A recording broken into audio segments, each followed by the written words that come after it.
1/6. To get Philippians 1/6 as your skiza tune, dial *811 *965 *8 Jemo kuget Go TV ilikuwa decision moja fiti sana kwa life yake. Usitake jua kuget machua mtimam za kucheki futa ilikuwa ngori kuruka na zilidai mamkwanja. Alafu ikajipa Jemo akawai discovery moja big. Siku hizi zinamshika mtaani akicheza pro na home ground advantage. Get home ground advantage ukijishikia decoder ya Go TV kwa bei nafuu ya 1,299 bob plus 1 month Go TV Plus. Enjoy the world's biggest leagues na cup competitions hii futa season. Go TV, love it.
Could you please go over there and keep watch?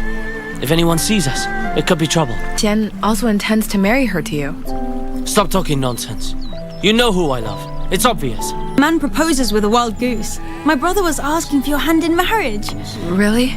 But the more I look at her, the more I think she's the prettiest. How dare you insult me like this? The heavens above will punish you for sure.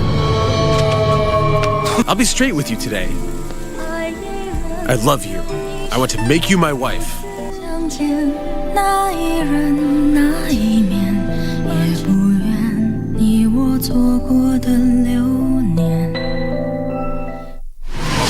Log on to the KBC website at www.kbc.co.ke to get the latest breaking news, entertainment,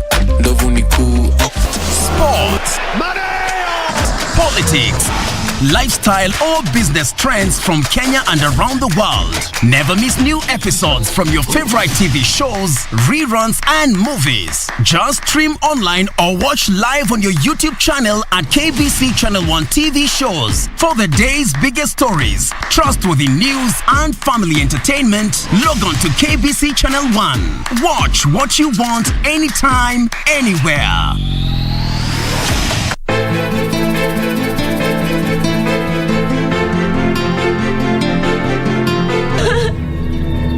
Hayo machozi yako ya mamba mimi hayanihurumishi hata kidogo. Nakuuliza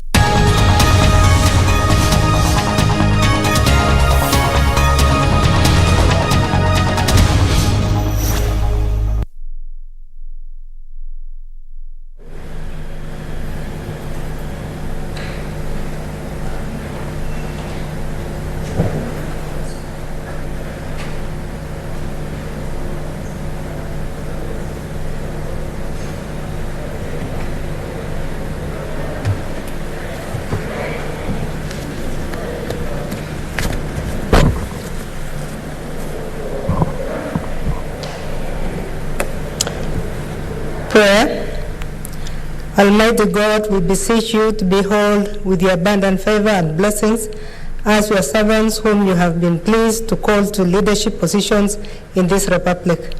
We seek guidance to treat and consider all matters that shall come under deliberations in so just and faithful a manner as to advance the peace, prosperity, and welfare of our country and of those whose interests you have committed to our church.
Order number 1, administration of oath.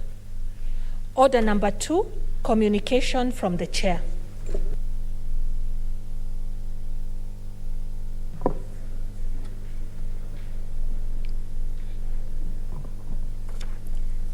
Honorable Senators, I have 2 communications to make.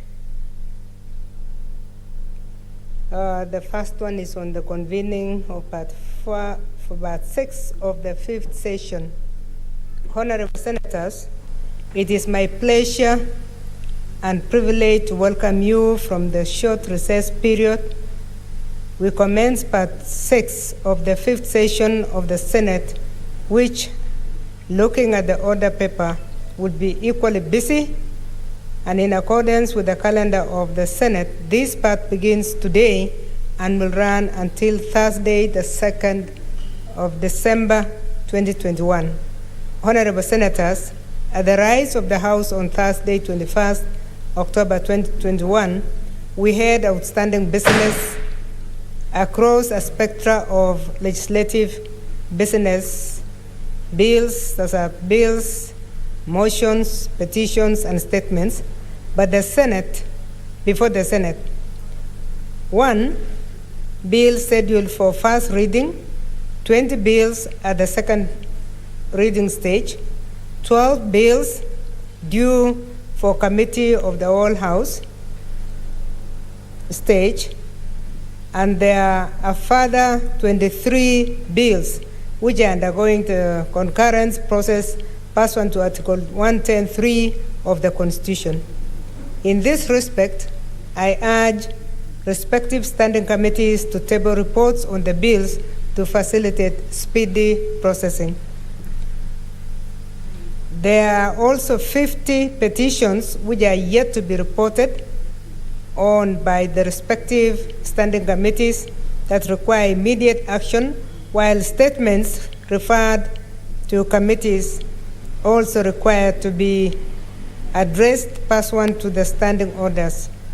Honorable Senators, during the session before we proceeded on recess, we had severe quorum challenges. I urge the House leadership not to spare any effort to ensure that senators are present to vote during divisions and to prosecute their bills, motions, statements in a timely manner. I wish to recognize, though, the fact that the last 2 days were very busy and we got quorum and cleared the highest business we have ever done in a day. And I congratulate senators for that. Honorable Senators, I wish to remind you also that between today, Tuesday, 2nd November 2021, and Thursday, 2nd December 2021, We have 15 sitting days remaining to the end of this session. This translates to 60 working hours to conclude all pending business. Honorable Senators, I urge all of us to remain committed and focused and to undertake the tasks ahead of us with utmost integrity in service to our great country. I thank you and wish you all a fruitful session. Honorable Senators, my second communication is on the nomination by the Senate of a member of the Equalization Fund Advisory Board. Honorable Senators, as you'll recall, on 19th August 2021, via as a letter reference number IGFR/EF/01/TY/2, the National Treasury and Planning submitted to the Senate the Public Finance Management as Equalization Fund Administration Regulation 2021 for consideration. By the time of receipt of the letter from the National Treasury and Planning on the 19th August 2021, the Senate was on the August recess in accordance with the calendar of the fifth session. The regulations were tabled in the Senate on Tuesday, 7 September 2021, in accordance with Standing Order 2212, and subsequently committed to the Sessional Committee on Delegated Legislation for further consideration. Honorable Senators, you will further recall that on Tuesday, 28 September 2021, the chairperson of the Sessional Committee on Delegated Legislation laid on the table of the Senate the report of the Sessional Committee on the Public Finance Management, that's Equalization Fund Administration, Regulations 2021, and thereafter gave notice of motion for approval of the regulations pursuant to Section 2054 of the Public Finance Management Act. Let me allow the two members to take seats, please. Three members.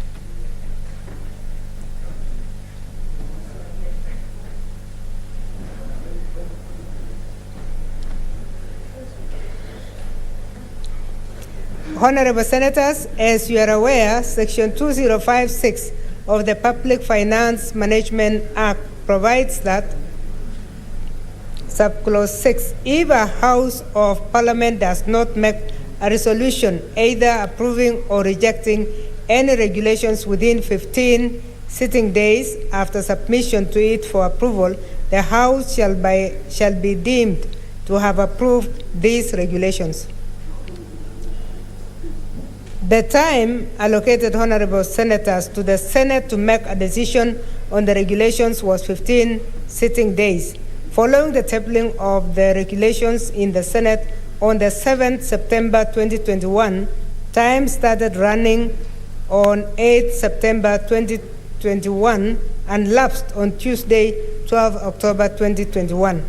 By close of business on Tuesday, 12 October 2021, the Senate had not voted to approve or reject the regulations. Consequently, by operation of Section 2056 of the Public Finance Management Act 2012, and the regulations having been approved by the National Assembly, the regulations were deemed to have been approved by Parliament. Honorable Senators, I am now in receipt of a letter dated 25th October 2021 from the Cabinet Secretary, the National Treasury and Planning, calling for the nomination by the Senate of a member of the Equalization Fund Advisory Board in accordance with paragraph 4(1)(e) of the Public Finance Management Equalization Fund Administration Regulations 2021. The Equalization Fund Advisory Board is established under paragraph 4 of the regulations. The key functions of the board are to A, advise. Let me allow the two members to take their seats, please.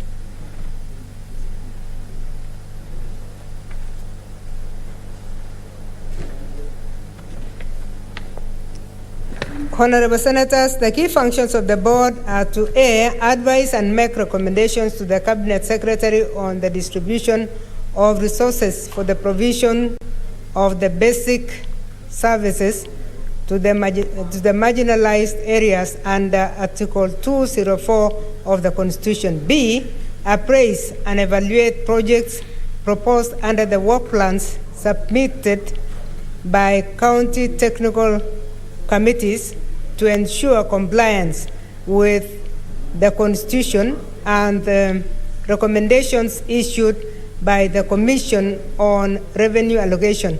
C, oversee in consultation with the county governments the implementation of the projects to ensure compliance with the Constitution.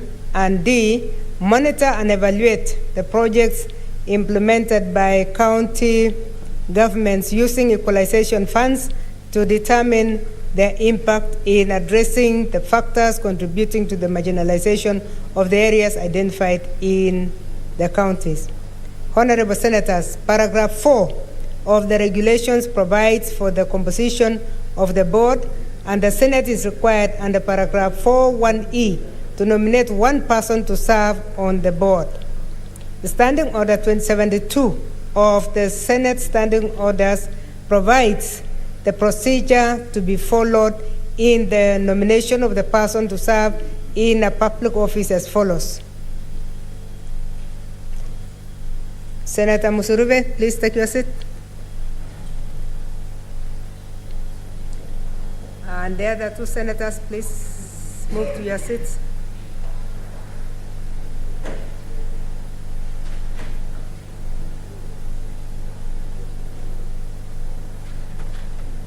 Take your seat, Senator Wako.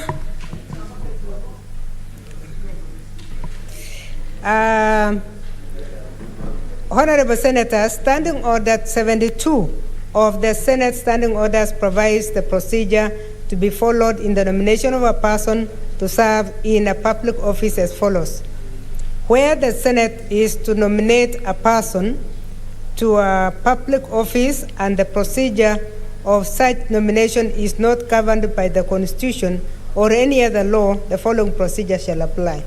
A, on receipt of a notice from the authority appointing a public officer, the clerk shall advertise in the Gazette and a newspaper of nationwide circulation calling for applications to the public office. B, upon close of application, the clerk shall transmit the names and all documents received from interested persons to the relevant committee for shortlisting and vetting. C, the committee shall shortlist the candidates that meet the set criteria and cause the list to be published. 2, facilitate public participation on the suitability of the shortlisted candidates. And 3, conduct the vetting exercise and table its report before the Senate within 14 days of receipt of the names of interested persons from the clerk. D, the clerk shall notify the appointing authority of the decision of the Senate within 7 days of the decision.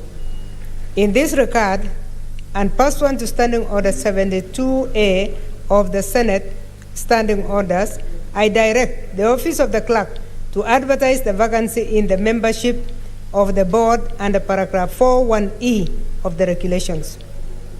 Honorable Senators, pursuant to Standing Order 72B of the Senate Standing Orders, the clerk is required, upon the close of the application period, to transmit the names and all documents received from the interested persons to the relevant committee in this case. In this case, the Senate Standing Committee on Finance and Budget for shortlisting and vetting. Pursuant to Standing Order 72B of the Senate Standing Orders, the Committee on Finance and Budget is required to A, shortlist the candidates that meet the set criteria and cause the list to be published. B, facilitate public participation on the suitability of the shortlisted candidates. And C, conduct the vetting exercise and table its report before the Senate within 14 days of receipt of the names of interested persons from the clerk. 14. And finally, the committee shall be expected to table its report upon the completion of the vetting exercise in this House in accordance with Standing Order 72C3 of the Senate Standing Orders, taking into account the provisions of the regulations and the standing orders. I direct that the Standing Committee on Finance and Budget tables its report in the House on or before Thursday, the 2nd December 2021. I urge the committee to exercise utmost circumspection and to uphold the letter and spirit of the Constitution in the conduct of this exercise. I thank you, Senators.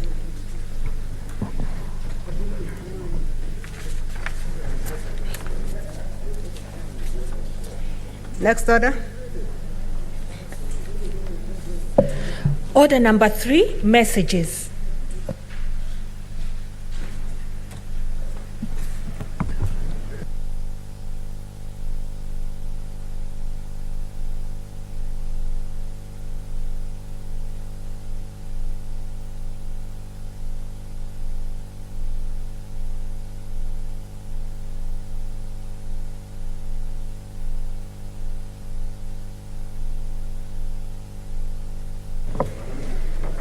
Order, members.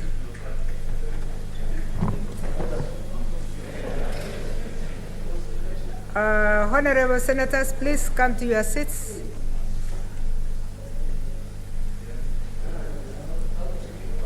Honorable Senators, I have one message from the National Assembly. Passage of the Irrigation Amendment Bill, National Assembly Bills number 12 of 2021. Honorable Senators, I wish to report to the Senate that pursuant to Standing Order 41.3 and 5, I have received the following message from the Speaker of the National Assembly regarding the passage by the Assembly of the Irrigation Amendment Bill, National Assembly Bill number 12 of 2021. The message, which is dated Thursday, 21st October 2021, was received on 26th October 2021 while the Senate was on recess and was transmitted to all senators on 28th October 2021 pursuant to Standing Order number 41.5. Pursuant to the said standing order, I now report the message. Whereas the Irrigation Amendment Bill, National Assembly Bill number 12 of 2021 was published by Kenya Gazette Supplement number 65 of 16th April 2021 as a bill concerning county governments in terms of Article 110(4) of the Constitution, seeking to amend the Irrigation Act 2019 to, among other things, expand the administration of irrigation matter to include management and regulation of irrigation matters. And whereas the National Assembly considered and passed the said bill on Thursday, 23rd September 2021 with amendments in the form attached hereto. Now, therefore, in accordance with the provisions of Article 110(4) of the Constitution and Standing Orders 41.1 and 142 of the National Assembly Standing Orders, I hereby convey the said bill to the Senate for consideration.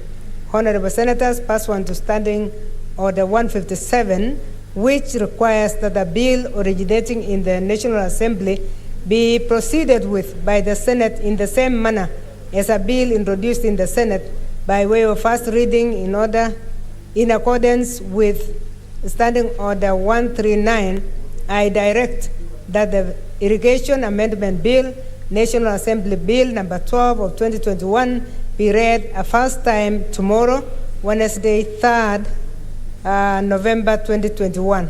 I thank you, Senators. Next order. Order number 4, petitions. Order number 5, papers.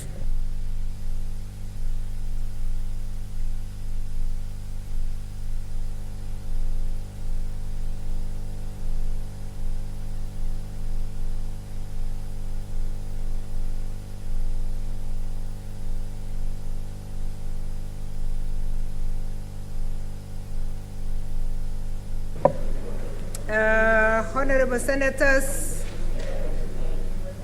the first paper is from the Majority Leader.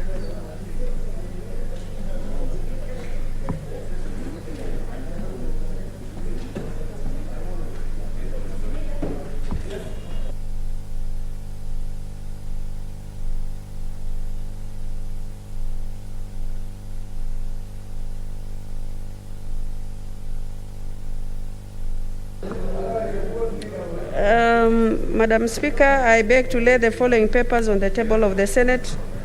Today, 2nd November 2021, report of the Auditor General on financial statement of KBC County Executive Loans and Mortgage Fund for the year ended 30th June 2019. Number 2, report of Auditor General on financial statement of KBC Demonstration Farm Fund for the year ended 30th June 2019. Number 3, report of Auditor General on financial statement of the Kapenguria Water and Sewage Services Company Limited for the year ended 30th June 2019. 3, report of Auditor General on the financial statement of Laikipia County Assembly Car Loan and Mortgage Scheme Fund for the year ended 30th June. Finally, Irrigation General Regulation Legal Notice number 199 of 2021. I thank you.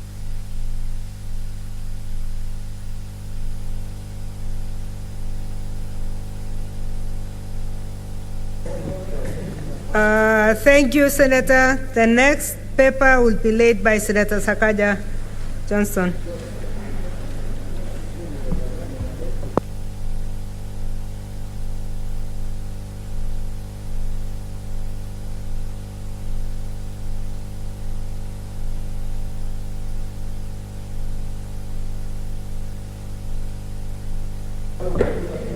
Thank you.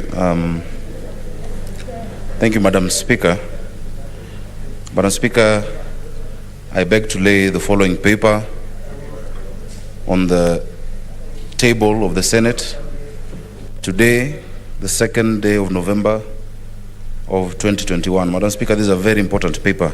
The report of the Committee on Labor and Social Welfare on the status of labor migration to the Middle East and proposed policy interventions.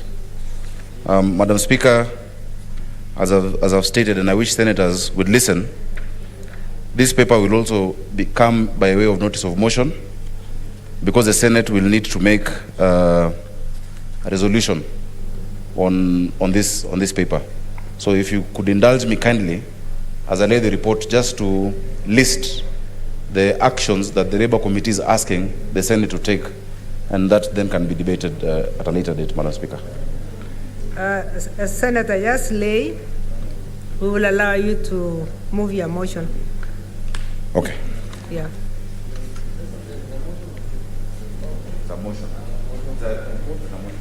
This is a report, and we will allow him to give a notice of motion. When we reach there, honorable senators, don't converse across the table. I think he has got it right now. He has laid, and then when we reach the right time, he will move the motion and add 1 or 2 statements that he wanted to add. Only at the point of notice, but now you are laying.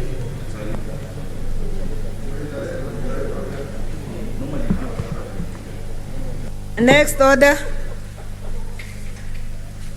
Order number 6, notices of motion. Now, Senator Sakaja.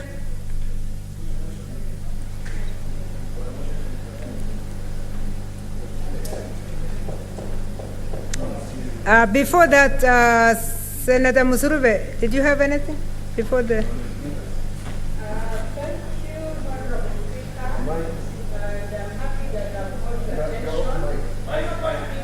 When we were new in this parliament, we were taken through orientation, which was very good because it set the pace on how we need to behave in the House. Honorable Speaker, I'm concerned that I've seen on 2 occasions a youngest senator in the House, Senator Isaac, has been crisscrossing from this side of the House to the other side of the House without observing the rules. And Honorable Speaker, probably it needs to come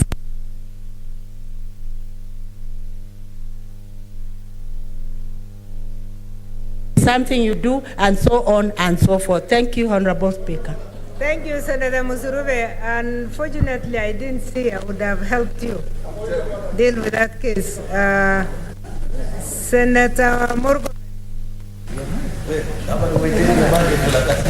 Madam Speaker, in the same spirit, am I in order, Madam Speaker, to request your office to give directions to the clerk and the staff to do thorough orientation for Senator Isaac Ngugi, Madam Speaker, and to request Senator Isaac Ngugi to take a break from his recent active political activities and take this lesson seriously, Madam Speaker, to facilitate his participation in the House.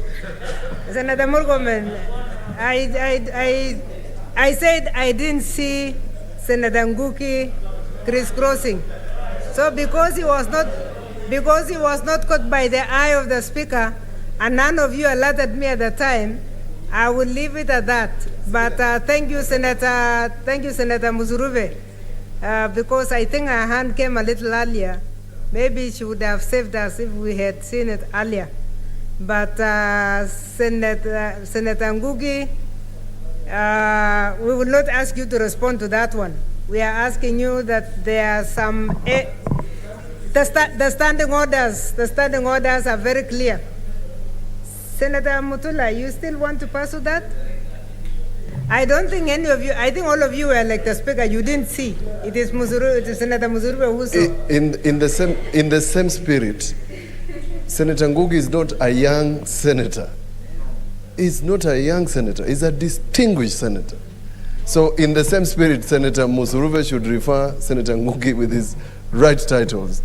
The only leeway is where you have the distinguished nephews and others. I think that's where we have given some distinction.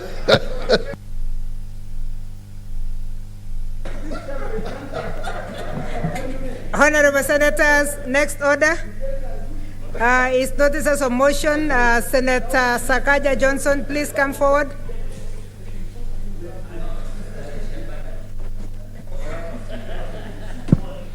Thank you, Madam Speaker. Madam Speaker, I beg to ask that you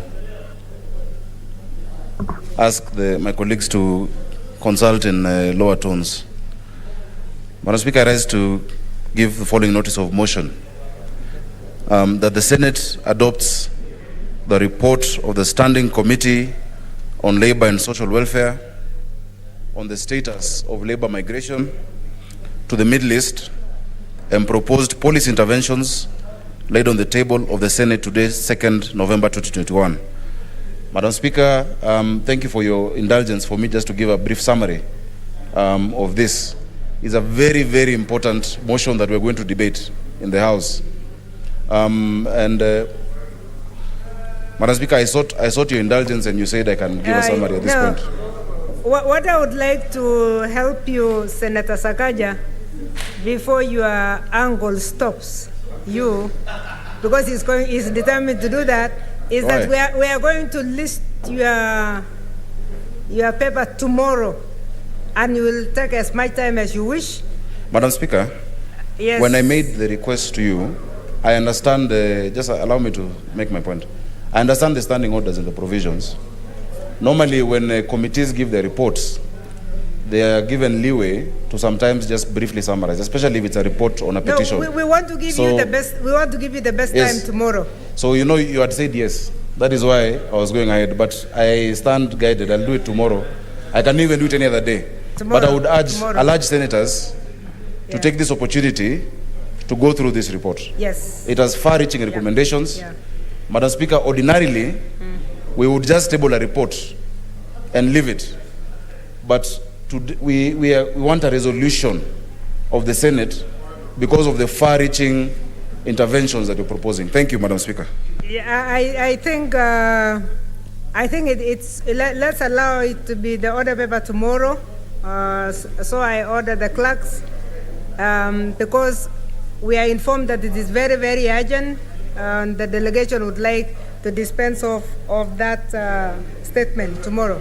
So yes, this was accepted in the Business Committee, and that's why I allowed it to come. So my yes was, I got information from the House Business Committee that it's very urgent, and tomorrow it will be pursued. Next order. Order number 7, statements. Honorable Senators, statements, we have statements under Standing Order 48-1. The first one is by Senator Beatrice Kwamboka. She is not in. The second one is by Senator Isaac Nguki Kidua.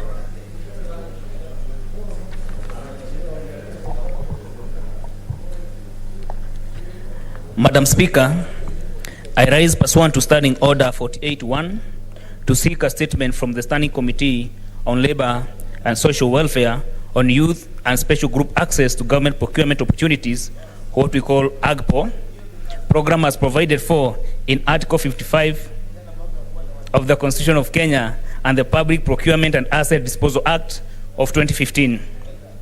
In the statement, the committee should, number 1, provide a breakdown of the registered number of micro and small enterprises owned by the youth, women, and persons with disabilities who participated in government tendering process in the last 24 months, stating the value and the number of enterprises which were successful at both the national and county governments. Number 2, outline the barriers and challenges faced by the AGPO special groups at both the national and county governments which prevent them from participating effectively in government contracting opportunities, stating the measures put in place to ensure these barriers and challenges are minimized from full access to government contracting opportunities. Number 3, outline the awareness and sensitization measures on government procurement opportunities, including education and training in place, and state how and when these measures were deployed in the last 24 months.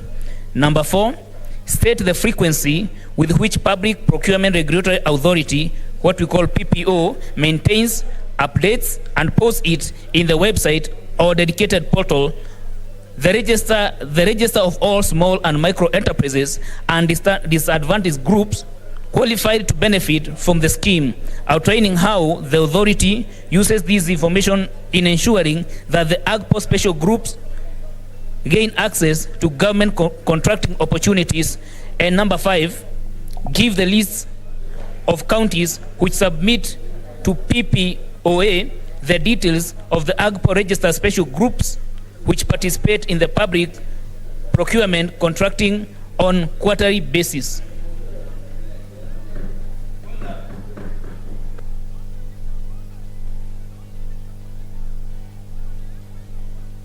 Thank you, Senator. The next statement,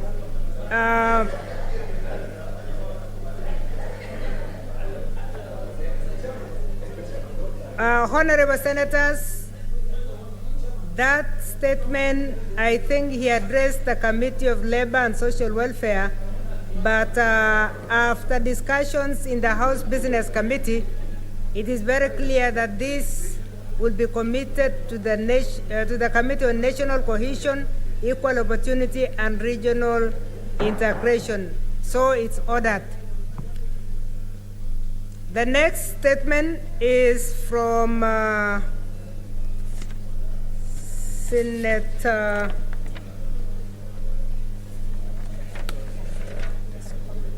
Mutula Jr.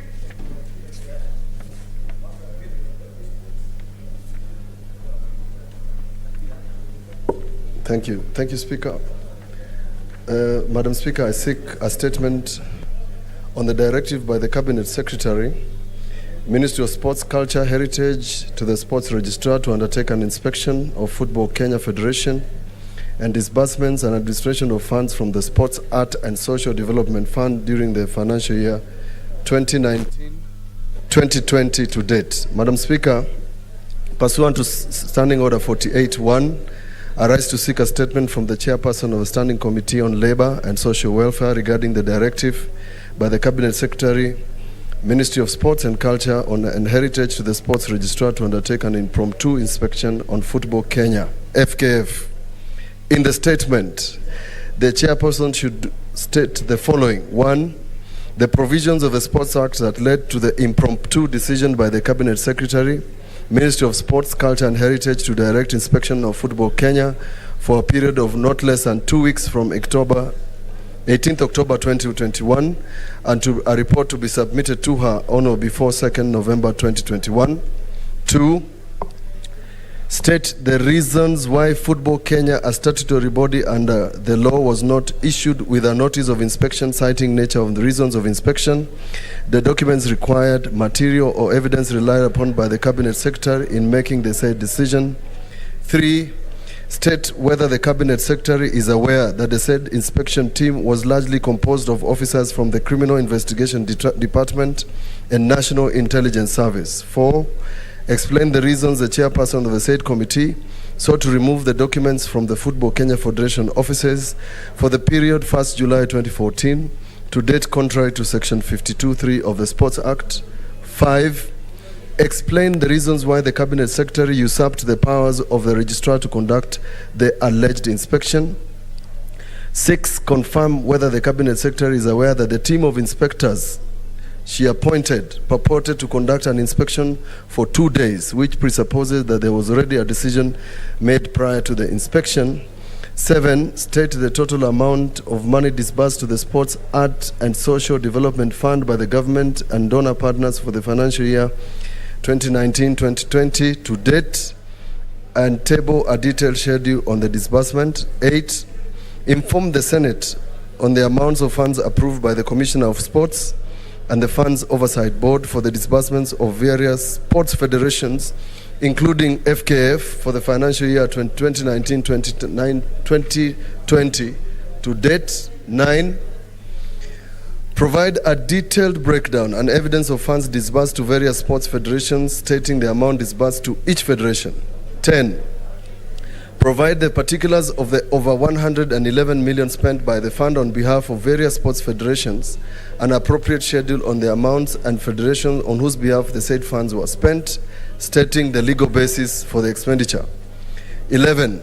Make available the details of the disbursements made directly or through sports federations to support the national teams to participate in various competitions in the financial year 2019-2020 to date, including particulars of payments made by way of mobile money transfer or through bank accounts. Last, table details of the sums purportedly advanced to the national teams amounting to 433,500,000 on 27th of October, while the Football Kenya Federation records indicate that the money sent to them between 2019 to 2021 is 355,512,205.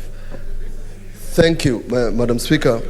Allow me to say this, Madam Speaker, that the importance of this statement, Madam Speaker, in one sentence, is that the Cabinet Secretary intends to disband FKF based on this alleged inspection, and therefore may lead to a ban of football in Kenya.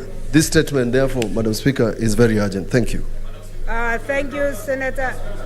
Honorable Senators, I know why Senator Jeriat is saying please, because I'm seeing about 6-7 people who are interested in this one. And all of you are footballers. Except Senator Murkomen became an athlete the other day. Okay, Senator Murkomen, you're the first one.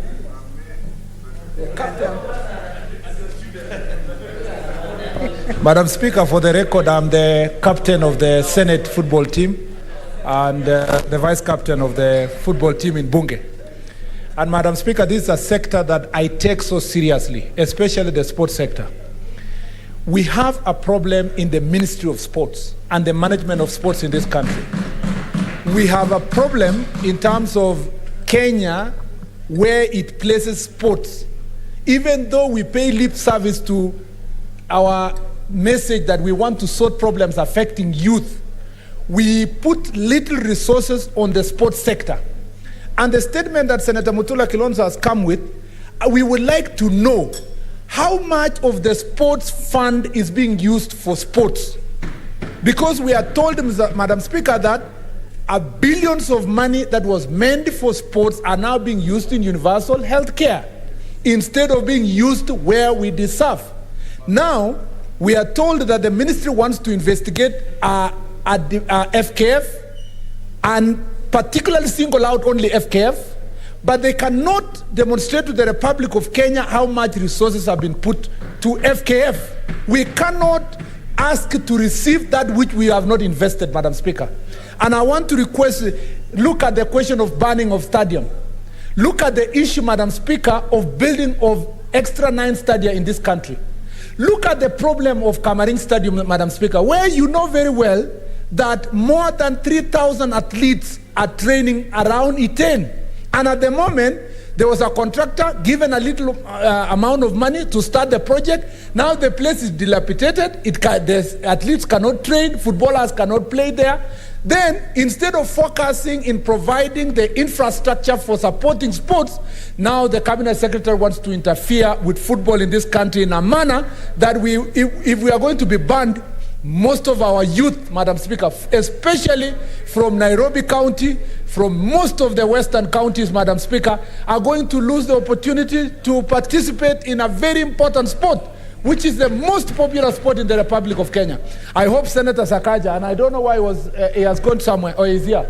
I thought you were running away from responsibility. You always don't run away from responsibility. This is an area, Madam Speaker, that Senator Sakaja and his committee must not just give us a comprehensive report, but must give us a snapshot, a summary within the next 1 week to avert the crisis that will going to be devil this country. I thank you, Madam Chair. Honorable Senators, I'm sorry I didn't give the limitation of time, but let's take not more than 3 minutes, please, so that everybody gets a chance. Senator Watangula Moses Masika.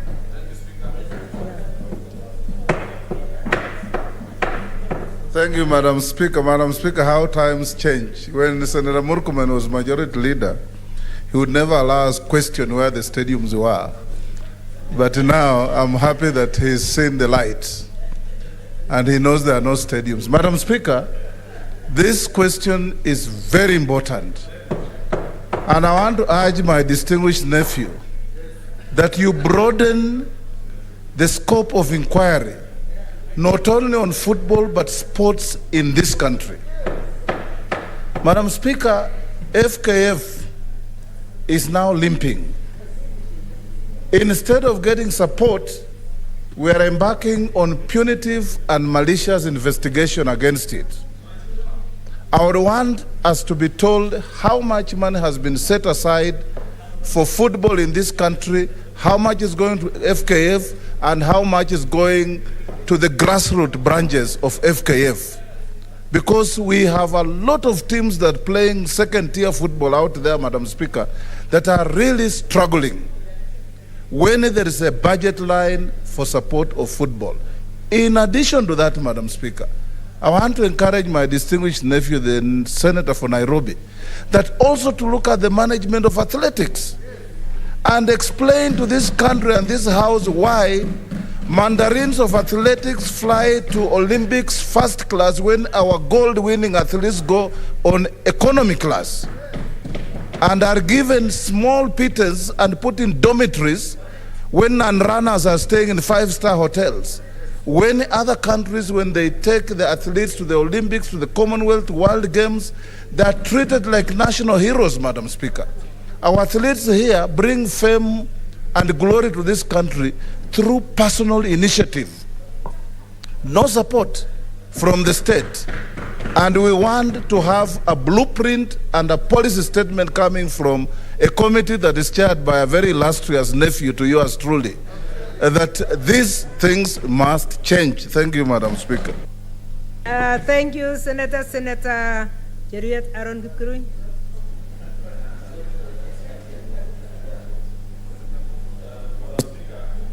Thank you, Madam Speaker. Madam Speaker, when Senator Mutula Kilonzo was concluding, he made a very important request which will require your adjudication. When you appear before a judge sometimes, Madam Speaker, and you are sure that between the time of determination of a case or whatever matter you are with before him or her, you are likely to suffer a particular prejudice, you raise it. Senator Mutula Kilonzo brought to your attention that the CS for Sports is about to make such a disastrous decision that will affect future generations of this country. If she goes ahead and does the act of suspending FKF or trying to illegally remove from office those officials, we are likely to be banned. And in this COVID season, Madam Speaker, you need to look at what has happened to our country known as Chad, who have been banned from any football-related activity, including their international players who play in other leagues not being recognized just because of such reckless decisions. CS Amina may be good in other things, but taking her to sports was the worst decision ever. I know this from personal experience, Madam Speaker, because 2 months ago when I brought before this House a bill on sports, she had the audacity to write to the Speaker of this House saying that Parliament should stop this legislative work until she brings a bill before this House. What audacity is that, Madam Speaker? Therefore, we need to take a determination on a very important issue. That, Madam Speaker, can you guide that minister, first of all, be stopped from making any decision on FKF, and second and most importantly, be brought here within 48 hours. If she's in the country, what is so difficult for a minister to appear before the Republic of Kenya? Because this is Senate sitting on behalf of the people of Kenya. Madam Speaker, we plead on behalf of all football-loving Kenyans. I know there is a debate about the success or failure under the current regime, but you see, two wrongs can never make a right. We must begin by having a serious conversation like adults. The things that Senator Moses Wetangula is mentioning, why are you, before CS Amina can ask for results from FKF, what are the investments that he has put into that institution? It cannot be the paltry figures that you are being told and you expect results. Therefore, Madam Speaker, we plead with you, make a determination on the final request that Senator Mutula Kilonzo has made. Thank you, Madam Speaker. Thank you, Senator. What you are asking actually is in the hands of Senator Sakaja. The minute we hand over the question to the committee, he will have the powers to do what you are asking for. So it is not really the Speaker to do it, it is the committee, and they have done it very successfully in other committees. Yeah. Senator Wambua Enokio.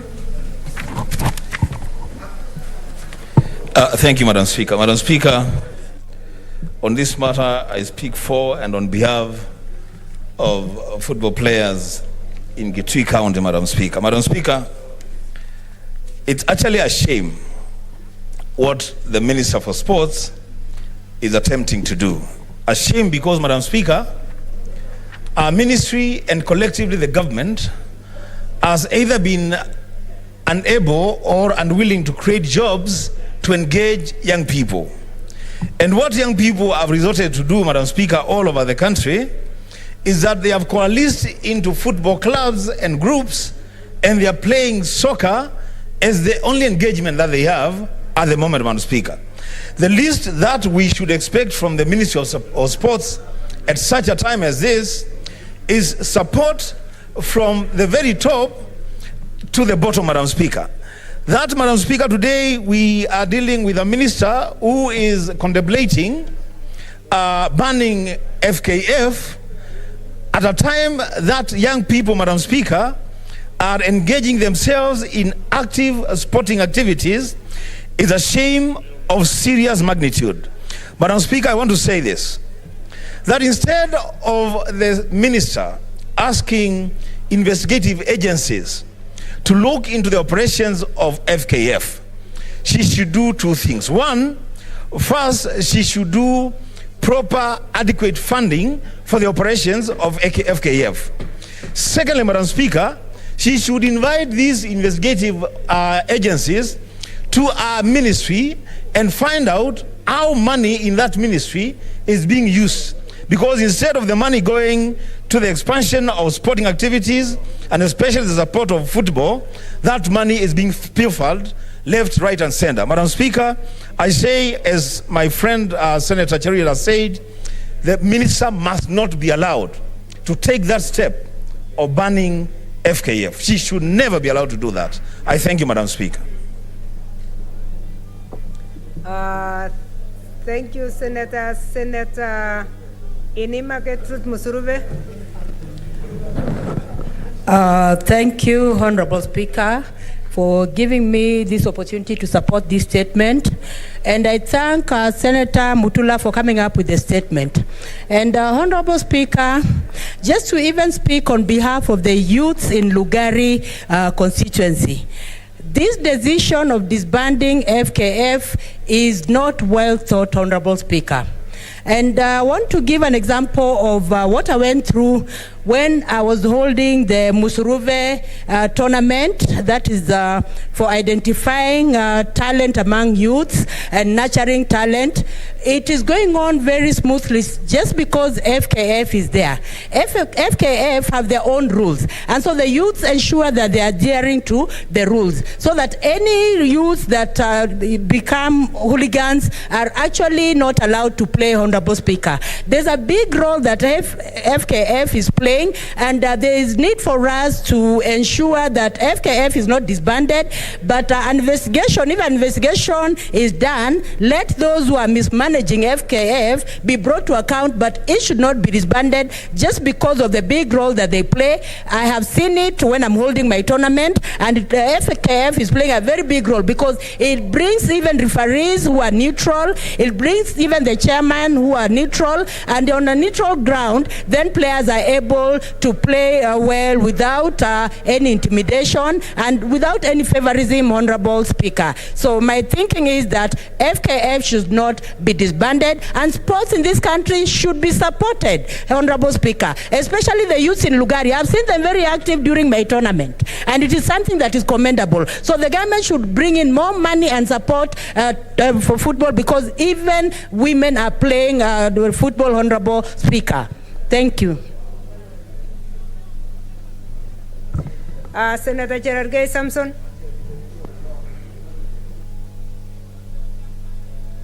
Thank you, Madam Speaker. Where I come from, Nandi County is the source of champions. We only depend on sports and agriculture, which is on its deathbed. As you are aware, fertilizer now is 5,000 Kenyan shillings, so we rely only on sports. Madam Speaker, it is very unfortunate, and I have said before, that CS Amina Mohammed and senior ministry officials must resign for presiding over mega corruption. Madam Speaker, can you believe in 40 billion sports fund? One of the items that the Ministry of Sports have allocated is football. They have allocated at 1 million. For football means mchezo wa mbao, 31 million. Madam Speaker, another item in sports fund, they have allocated 80 million is Kung Fu. The ones 81 million, Madam Speaker, and yet things like rugby, athletics, football has not been funded, Madam Speaker. Madam Speaker, the sports stadia in Kisumu, the one in Kirigiti and Kiambu, and the one in Wanguru in Kirinyaga have cobbled 23 billion. But there is nothing to show for it. FIFA has not even met the standards, Madam Speaker. So what we are saying, in short, in the interest of the sports, and even avoid banning FKF, the CS in charge of sports and senior government officials must be shown the door, Madam Speaker. Madam Speaker, finally, you remember last week or 2 weeks ago or 1 month ago, I brought statement over the shambolic issues of Tokyo, the Olympics, Madam Speaker. Madam Speaker, the CS has not even have the audacity to appear before Senator Sakaja's Madam Speaker. Madam Speaker, and finally, Senator Murkomen came to the Agnes Tirop funeral. Even the CS of sports did not attend the funeral of Agnes Tirop, despite being the champion of this republic, Madam Speaker. Even covering our coffin with the Kenyan flag was not done, Madam Speaker. Even bringing even 10 shillings or even government support to support the funeral of our fallen heroine, Madam Speaker, Agnes Tirop, the Ministry of Sports did not participate. So, Madam Speaker, in short, the risk of banning FKF will put us into serious problems with FIFA, Madam Speaker.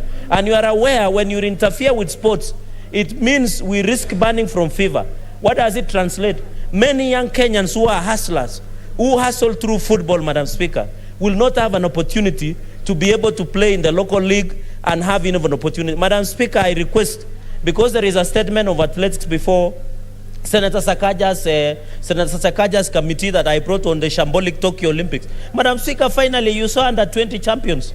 Even the celebrated Ferdinand Omunyala, because the NOC officials and ministry officials were busy taking selfies, they could not allow the coach of Ferdinand Omunyala into the stadium because the list of NOC and other officials were busy in the stadium, Madam Speaker. So I want to challenge, Madam Speaker, that Amina Mohammed, the CS and senior officials, be fired by the President Uhuru Kenyatta and be given lighter duties. I think that is why she can do better there. But we must agree that FKF should not be banned. He should tell the country how much money he has invested in football, in athletics, in rugby, and in volleyball to give a better results in this republic. I thank you, Madam Speaker. Thank you, Senator Imana Malaki. Charles. Thank you, Madam Speaker, for giving me the time to also support this particular statement. Madam Speaker, as other honorable members have said, athletics in this country is very important, especially for young, especially because of the fact that they don't have jobs. They need something to expend their energies so that they do not create havoc. So to try to avoid athletics or to avoid games in the country is tantamount to just leaving those particular young people without any avenue for their strength and for their activities. Madam Speaker, I also want to speak on another aspect, the aspect of tribalism. I want to bring this to the attention of the House and to the attention of the country and to the attention of the trainers, wherever they may be. There is a bit of tribalism that is creeping into athletics, especially when it comes to selecting athletes that go to compete outside the country.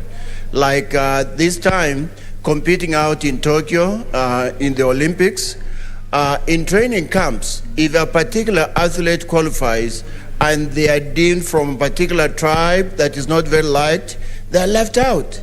That is horrible. That kind of tribalism should not creep into athletics. I'm talking about a situation where a Turkana athlete qualified to go and run in the Olympics, and that athlete was replaced by another one of a different tribe, of a favorable tribe, of a tribe that is supposed to be the only runners in this country. Madam Speaker, it's not true to say that a particular tribe or some tribes in this country are the only runners. I can tell you that Turkana people can run down a cow, can run as fast as everybody else, but to kind of always think that somebody, like our young honorable member here says, somebody from a particular region is the only runner that could be, is fallacious. It's not true.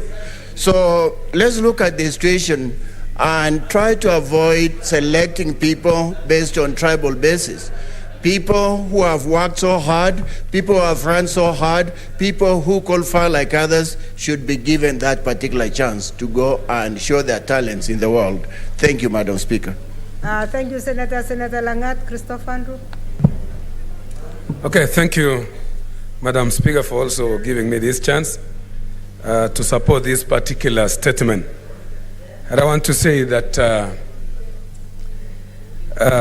sports in this particular country has remained to become very important as a source of income for some people in this country, coupled up with the fact that there is a lot of shortage of employment in this country, and most of our youths and even other people engage themselves in sports for livelihood, for their economic livelihood. And I want to say also that sports in these countries should be encouraged. It is a source of great entertainment, knowing very well that we are in a country full of a lot of challenges. And most of the people you have heard, Madam Speaker, engage themselves in very weird activities. You have seen families murdering one another because of stresses. But if you check what is controlling our youths and giving them some work to do, is sports, is games and sports. So I want to say that instead of this particular sector being encouraged, it is very sad to hear that the Cabinet Secretary, Amina Mohammed, whom I respect a lot because she was the CS Education when I was the chair, and she used to do well. I'm shocked that she has engaged herself into such a very disheartening decision. So I want to say, banning Football Kenya Federation is unwelcomed at this particular moment. And would like to ask even the committee that will take over this particular issue to take it seriously and make sure that Amina appear before this House, the committee of the whole, so that she explains so many things that are challenging things to do with sports in this particular country. In fact, most of the stadiums that are supposed to be upgraded up to today, they are so devastated, they are very demotivating, and other things to mention. So I want to say that I support this particular statement, and I would like to ask most of the CSS to be consulting so that they get proper information instead of making street statements that affect Kenyans very seriously. These are very important statements. I want to congratulate the senator who brought it before all of us, and I want to say that it should be supported by all of us. Thank you, Madam Speaker. Senator Abdul Mohammed Haji.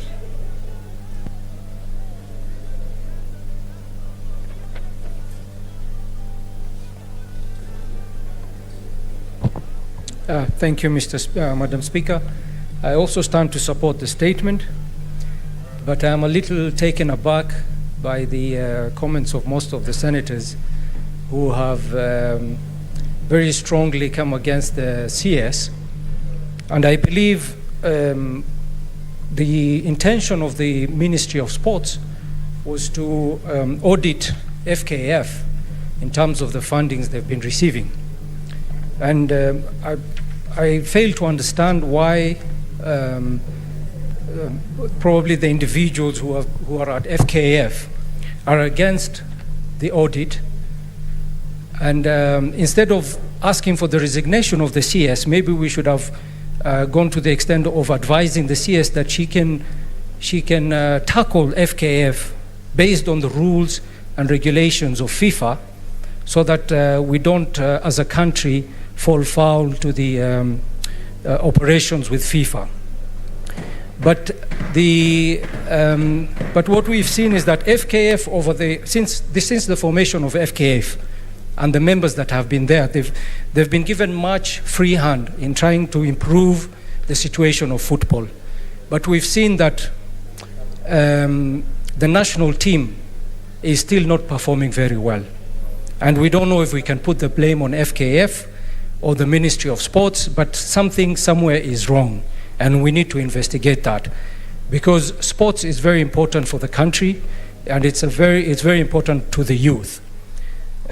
What happens is that if individuals or members stay too long in an organization, then they feel entrenched and they feel like they own the institution of FKF. If we look back at the history of FIFA, we see that the former president of FIFA, Sepp Blatter, who had stayed for too long at FIFA to the point that he felt like he ran it like his own organization.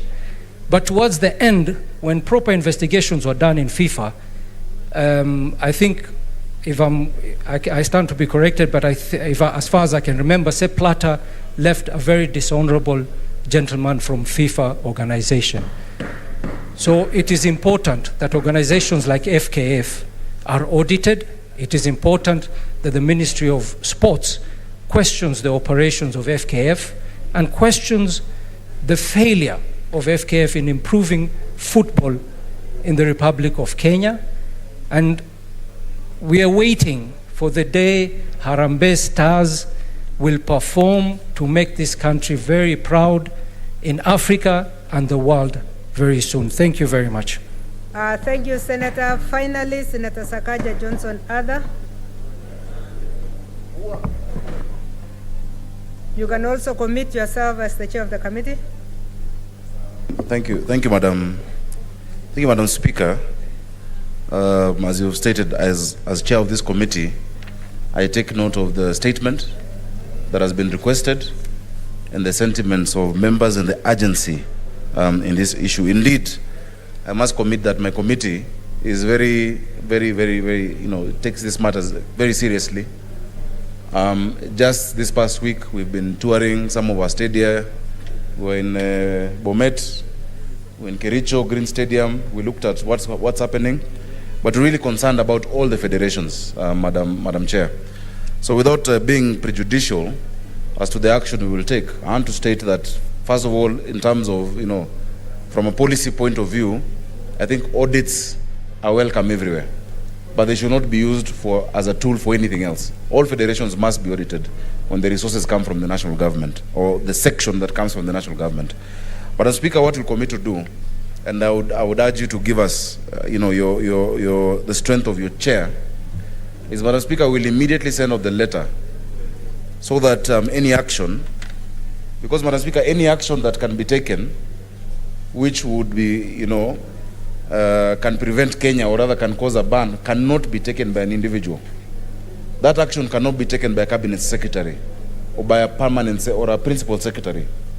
So we're asking that before, and without preempting any actions by the cabinet secretary, before we sit down with the CS, and we're going to invite the CS urgently for Thursday, to come to the committee. I know they'll last for 7 days, but with your direction, they can come on Thursday, that between now and then, they need to put brakes on whatever action they want to take. We'll be very objective. We have the law. We know what the Sports Act says. We know all the soccer regulations in FIFA. I understand them very well.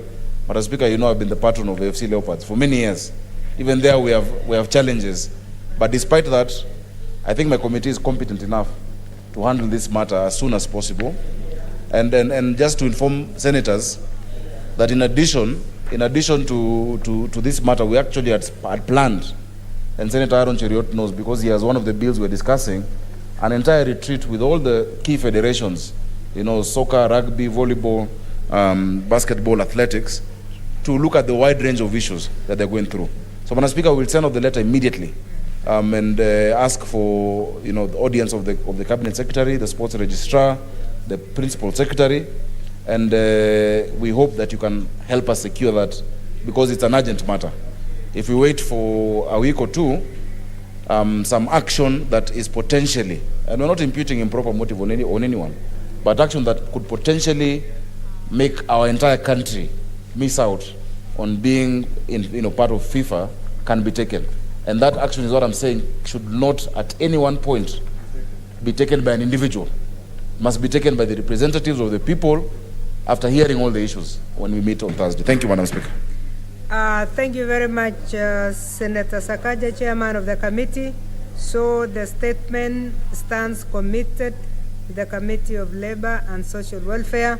We are happy to hear you are committed to meet the CS on Thursday, and Thursday it will be.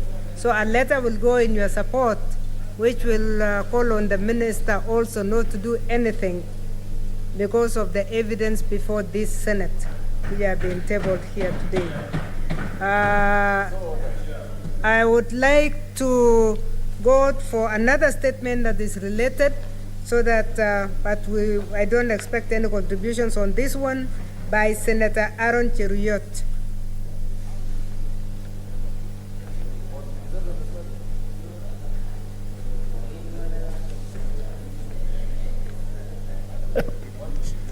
Thank you, Madam Speaker. Madam Speaker, I rise to request a statement pursuant to Standing Order number 48.1 to seek a statement from the Standing Committee on Labor and Social Welfare on the state of studies in our country. In the statement, Madam Speaker, the committee should, 1, state the location of all government-funded stadiums and the status of compliance of the said stadiums with standards set by the international sporting bodies for holding international sporting events. Number 2, explain why constructions work being undertaken in stadiums in Kirinyaga, Kisii, Kakamega, and Uasin Gishu counties are on course while other counties continue to stall. Number 3, state whether the stadia under construction meet International Association of Athletics Federation, IAAF, and International Federation of Football Association, FIFA, and CAF status to hold sporting events. 4, outline measures, if any, that the Ministry of Sports has undertaken in upgrading the Nyayo and Kasarani International Stadium to international standards following the ban by FIFA on failure to meet the minimum CAF standard requirements. Finally, Madam Speaker, inform the Senate whether there are any other stadia that have recently been inspected and failed to meet IAAF and FIFA certification. Thank you, Madam Speaker. Thank you, Senators. I really wanted us to avoid, because we have taken a very long time in the previous one. But if you can promise me 2 minutes, I'll give to 3, Senator Mutula, Senator Inima, and Senator Milgo.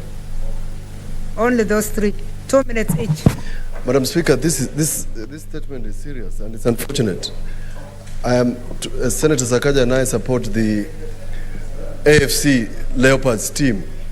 And while we were growing up, there were international matches, 1986 at Santa Kotoko. Madam Speaker, the current status of the country, and we have never been at this state, I think, since independence. We cannot hold an international match in any stadium in the country. Madam Speaker, I requested for a statement on Wote Stadium. Wote Stadium was supposed to be completed in 2018. Up to now, they are still arguing about the growing of grass. They're still arguing about the irrigation. They're still arguing about the pavilion. Meanwhile, 200 million has already been spent through the sports fund. 600 million has been given to Jamhuri Sports Ground. Another 600 million has been given to the so-called International Stadium in Kirinyaga, and many others. Yet, Madam Speaker, you cannot play a friendly soccer tournament in any of these stadiums. It's an unfortunate situation, and an urgent investigation in the use of sports funds and why they are spending so much money and you cannot even have a friendly match between toddlers is an unfortunate situation where this country has found itself to, where young people have used sports to become millionaires. We have used through the Ministry of Sports, we have impeded the growth of a sport where Kenyans used to market themselves out there in the world. Thank you, Madam Speaker. Senator Inima, 2 minutes. Thank you, Honorable Speaker. And I support this statement by Senator Cheriot. And Honorable Speaker, studies are very important just because of ensuring that we are identifying, the talents of youth, we are nurturing also their talents, and we are ensuring that they make a living, Honorable Speaker. It is really unthinkable that even at constituency level, when the youths want to play, they have to look for a school compound so that they can play in the school field. There is need for the government to ensure, even county government to ensure that there is stadiums, so there are stadiums in each and every county, Honorable Speaker. And even the stadiums need to be all inclusive. Honorable Speaker, in some stadia, even climbing, the first step off the ground, it's a harrowing experience even for persons with disabilities. I've had instances when I have to be lifted to reach even the first step of the stadia. And also, Honorable Speaker, some of these stadiums also that are in existence do not have provision for accessibility for persons with disabilities. You'll find that some of them do not have ramps, and some that have ramps, you'll find that the ramps are too steep, that they're not even okay for persons with disabilities. So I hope that this issue of stadia will be taken seriously, and also in Lugari, those youths in Lugari should be be able also to play in a stadium, Honorable Speaker, because they're talented, they don't want to be idle, and they want to be supported by this government, Honorable Speaker. This is something that should not be taken lightly, Honorable Speaker. Thank you for the opportunity. Thank you, Senator Milgo. Thank you, Madam Speaker. I also rise to support this statement, and I want to say that stadiums actually plays a critical role, not only to assist the youths, but even the adults, because exercises are very critical in ensuring our health. Madam Speaker, when it comes to stadiums have become cash cows. And as I'm standing right now, there are stadiums, even in my own county, that was started by the first county government, and to date, it has been calving money. Madam Speaker, that goes to show us that these stadiums, while we lack stadiums, there are also avenues through which we lose a lot of money in this country in the name of actually finishing up the stadiums, but then we find that year in and year out, we lose a lot of money. Madam Speaker, I think this country has lost a lot of chances to even present or to host certain activities because of a lack of standard stadiums, because of not taking issues of stadiums very seriously. And I think this statement, that committee, which is coming to my own committee, must actually look at this as a matter of urgency and put forward the concerns so that this country will be able to ensure that we have serious stadiums, because I'm sure if there was a serious scheme to come to this country, we are likely to go even as far as Uganda to host, Madam Speaker. I thank you. Thank you. Finally, I see Senator Mudama. Are you 2 minutes, please? Thank you, Madam Speaker. I rise to support this statement by Senator. I support and say that even the stadiums in the constituency level must be completed, like one in Matungulu constituency in a place called Kitui, which was begun 3 to 4 years ago, and it's still not finished, and many others, and not only in Machakos County, but also in many other counties in Kenya. And so our youth must have a good place to be able to play their football. Thank you, Madam Speaker. Thank you, Senator. Chair of the committee, can you commit yourself, although we know you have already started, so 1 minute only. Madam Speaker, once we deal with the FKF issue, I want to separate the two, because this is a bigger discussion around hundreds of millions that were put in. We saw Nyayo Stadium being opened the other day, Kasarani being opened. Here today, if we are to have an international fixture, we have to go to Rwanda. That is a very serious question that must be answered. You know, international stadium is not, I saw during Mashujaa Day, in Kirinyaga, they wrote Wanguru International Stadium. It's not international because you read the name international. There are certain standards that are put in place by these international bodies, IAAF, FIFA, etc. If we've put in hundreds of millions at that level by the national government, yet we have failed. And that's why I like the last question, whether the other stadiums that have been inspected and failed to meet the standards, we need to be told why. So I'll ask for 2 weeks, and we should be able to deal with this on this matter. Thank you. Okay, thank you. So it stands committed, the Committee of Labor and Social Welfare. The last statement by Senator Jeruyot. Your second statement, please read it. We are not going to accept contributions now, Honorable Senators, because it's only 10 minutes Thank the you. end of statement. Thank you, Madam Speaker. Madam Speaker, this is a request for a statement on the power purchase agreements between Kenya Power and Lighting Company and independent power producers. Madam Speaker, I rise pursuant to Standing Order number 48-1 to seek a statement from the Standing Committee on Energy on the power purchase agreements between KPLC and independent power producers. In the statement, the committee should, 1, state the number of companies that Kenya Power has signed power purchasing contractual agreements with. 2, give the dates when the power purchasing agreements were signed and when these agreements come to an end. 3, state the cost at which Kenya Power procured electrical power from each of these IPPs from KenGen, and from KenGen in the last 24 months and stating the selection criteria used. Number 4, state the loading policy used in determining consumption times from each of the IPPs. 5, state targeted interventions the company has employed in mitigating the rising cost of electricity to household businesses, factories, and other consumers in the country. Thank you, Madam Speaker. Thank you, Senator Gerard Gay.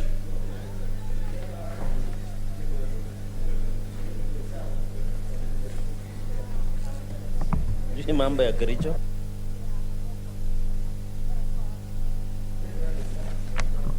Madam Speaker, I have one statement here. Request for statements tenders by the National Treasury under specially permitted procurement procedure. Madam Speaker, I raise pursuant to Standing Order 48-1 to seek for a statement from the National Standing Committee on Finance and Budget regarding award of tenders by the National Treasury under the specially permitted procurement procedure. In the statement, the committee should address the following. 1, appraise the Senate on the number and the nature of tenders for government projects awarded for the financial years 2019-2020 and 2020-2021 under specially permitted procurement procedure.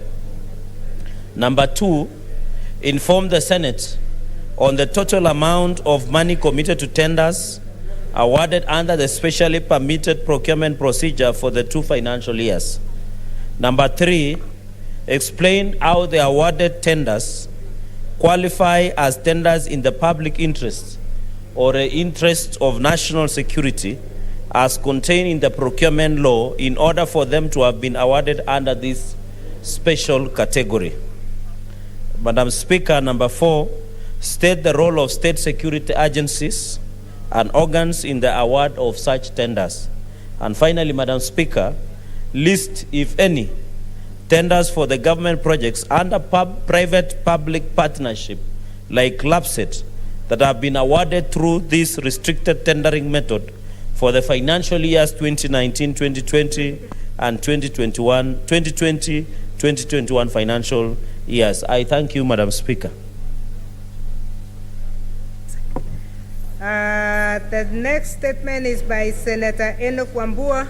You have 2 statements. Please start with the electoral boundaries one, and we end with the student unrest, just in case I have 2 minutes to allow. Thank you, Madam Speaker. Madam Speaker, I request that you give direction to the Senator Kajwang to stop the Kamkunji and then focus on this state. It's an important statement. Honorable Senator Kajwang, why are you attracting a lot of attention today?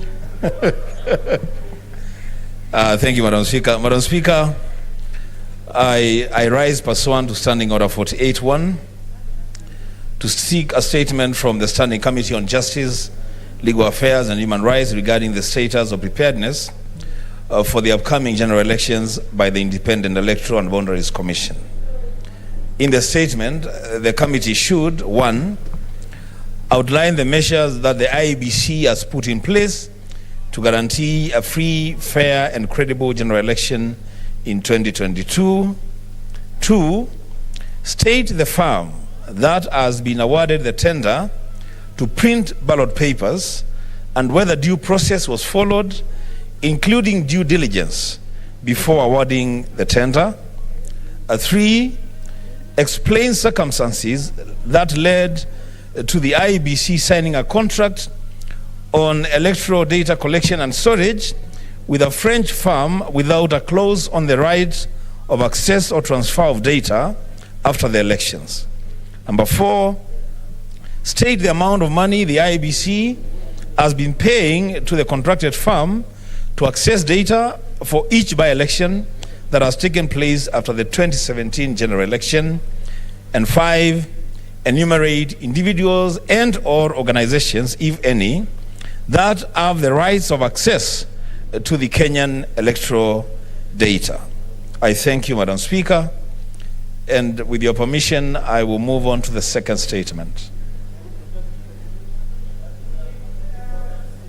Yes, let me move to the next statement because I want to allow the next statement. We have only 5 minutes and I wanted to give contributions that touch on this student unrest because I hear a number of you would like to say something. So yes, next statement, please. Thank you, Madam Speaker. You have given direction, but Madam Speaker, I will be asking if they may want to comment on two of the statements. No, that will be fine. So, Madam Speaker, I rise pursuant to Standing Order 48.1 to seek a statement from the Standing Committee on Education regarding the ongoing student unrest and rising cases of fires in secondary schools across the country. In the statement, the committee should, 1, investigate the factors behind the ongoing unrest in schools, such as Buruburu girls, Chavakali boys, Moi girls in Marsabit, and Singalame boys, among other secondary schools, that have led to dormitories being set on fire, causing injuries to numerous students, including one reported death. 2, outline the proactive measures the Ministry of Education has put in place, if any, to ensure a smooth learning environment in our schools. And 3, state the measures the ministry will put in place to ease the pressure on learners occasioned by the prolonged school calendar aimed at recovering time that was lost last year when schools were shut due to the COVID-19 pandemic. Madam Speaker, I submit.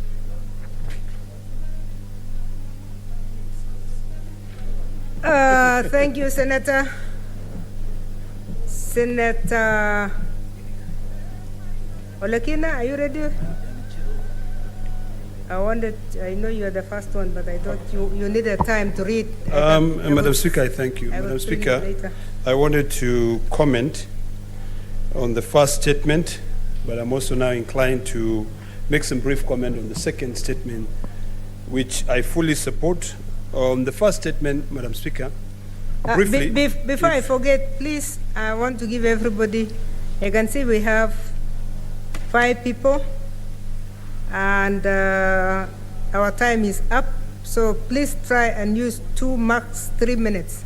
3 minutes. 3 minutes maximum. Thank you, Madam Speaker. Madam Speaker, on the first statement, which was read by Senator Wambua on the issue of IEBC, Madam Speaker, I would like also to know whether it is true, the 411 that we saw today, that IEBC intend to stop the voter registration exercise despite a court order citing lack of budgetary allocation. Madam Speaker, if we are going to continue behaving like a banana republic where we don't respect the court orders, then I don't know where we're going to go as a country.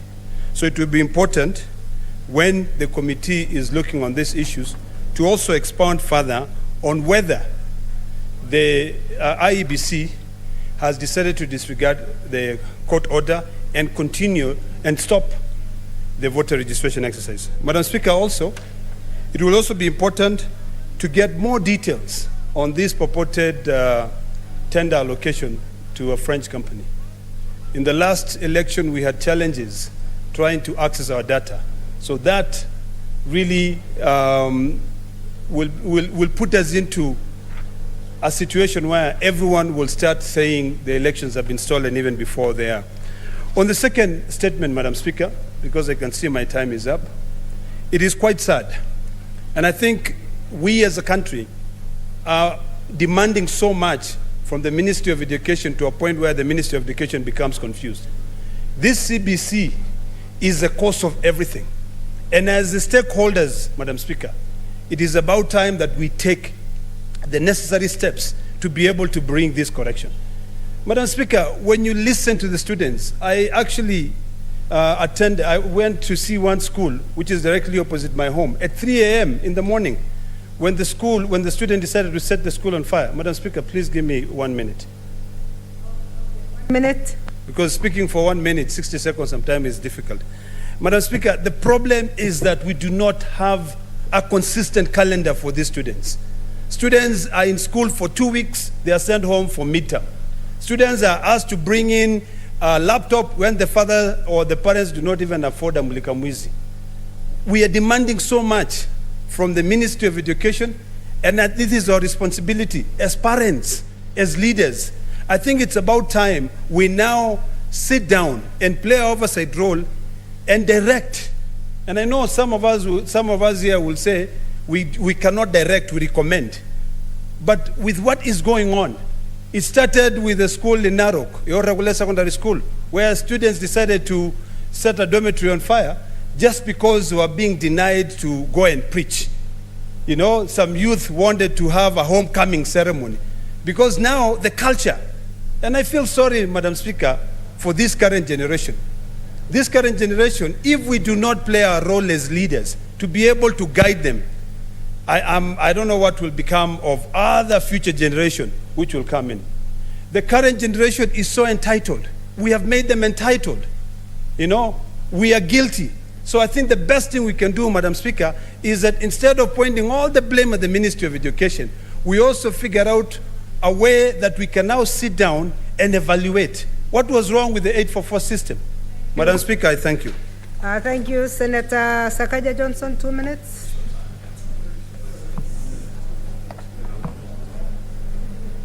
Speaker, 2 minutes is so difficult, but I'll try. Madam Speaker, I have currently 19 girls hospitalized at Metropolitan Hospital in Buruburu, around the area, and 16 at Jama Hospital.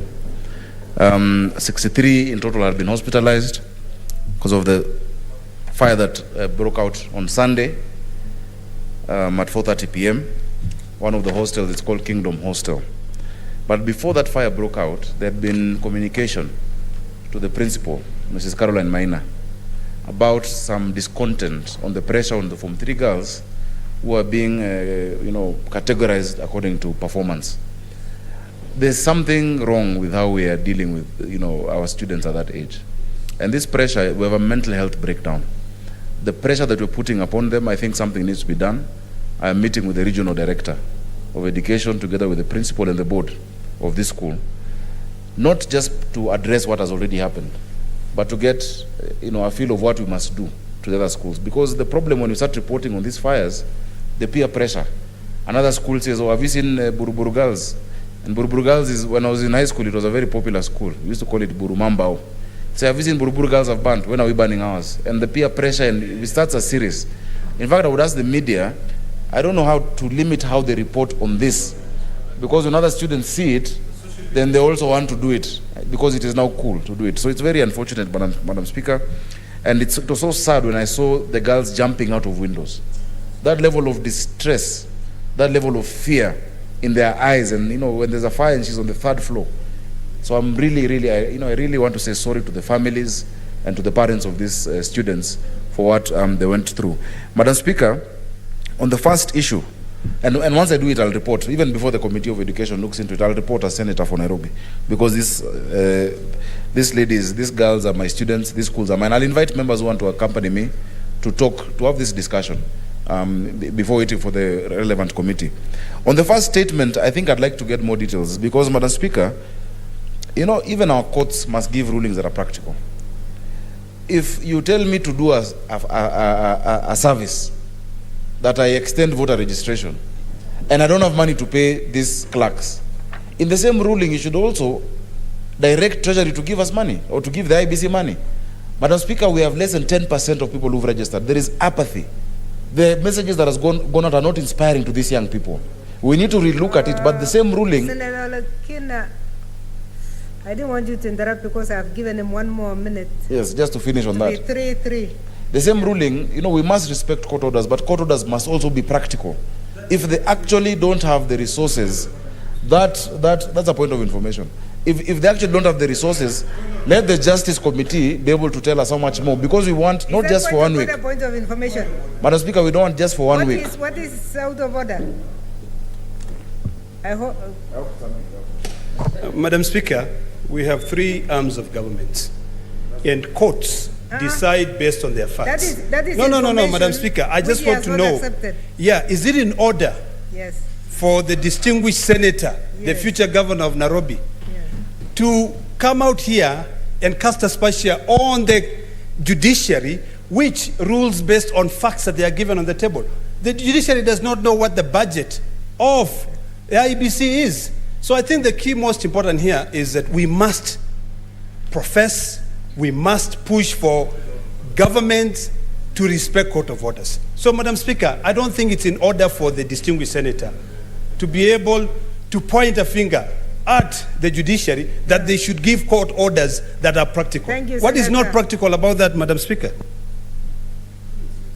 Madam Speaker, when the IBC is unable to pay these clerks, and we'll bring another statement why they are not able to pay, what we need to do as a house is to make sure they have the correct allocation for another month of a voter registration exercise that is properly targeted to these young people who are on social media. The traditional ways of getting these young people to register will not work, where you're putting advertisements on the newspapers and notices in markets and on notice boards. We need to have a youth-targeted, youth-centric voter registration campaign that will target our young people. Nairobi was supposed to get 750,000 people more. We've only hit 75,000. So, Madam Speaker, I am not pointing fingers at the judiciary, and fingers should not be pointed to IEBC as well if they don't have the resources. Let us make sure the solution found is that we have the resources to do another month or two of the mass voter registration exercise. Finally, Madam Speaker, I'll alert members on our platform on the issue of Buruburu girls. And for those who can help support, I know some of the girls have lost some documents, whatnot. We'll go and the principal, together with the parents, will tell us what they need. Thank you. Thank you, Senator Gerard Gates. Samson, please let's try not to exceed 3, because we don't seem to have the time.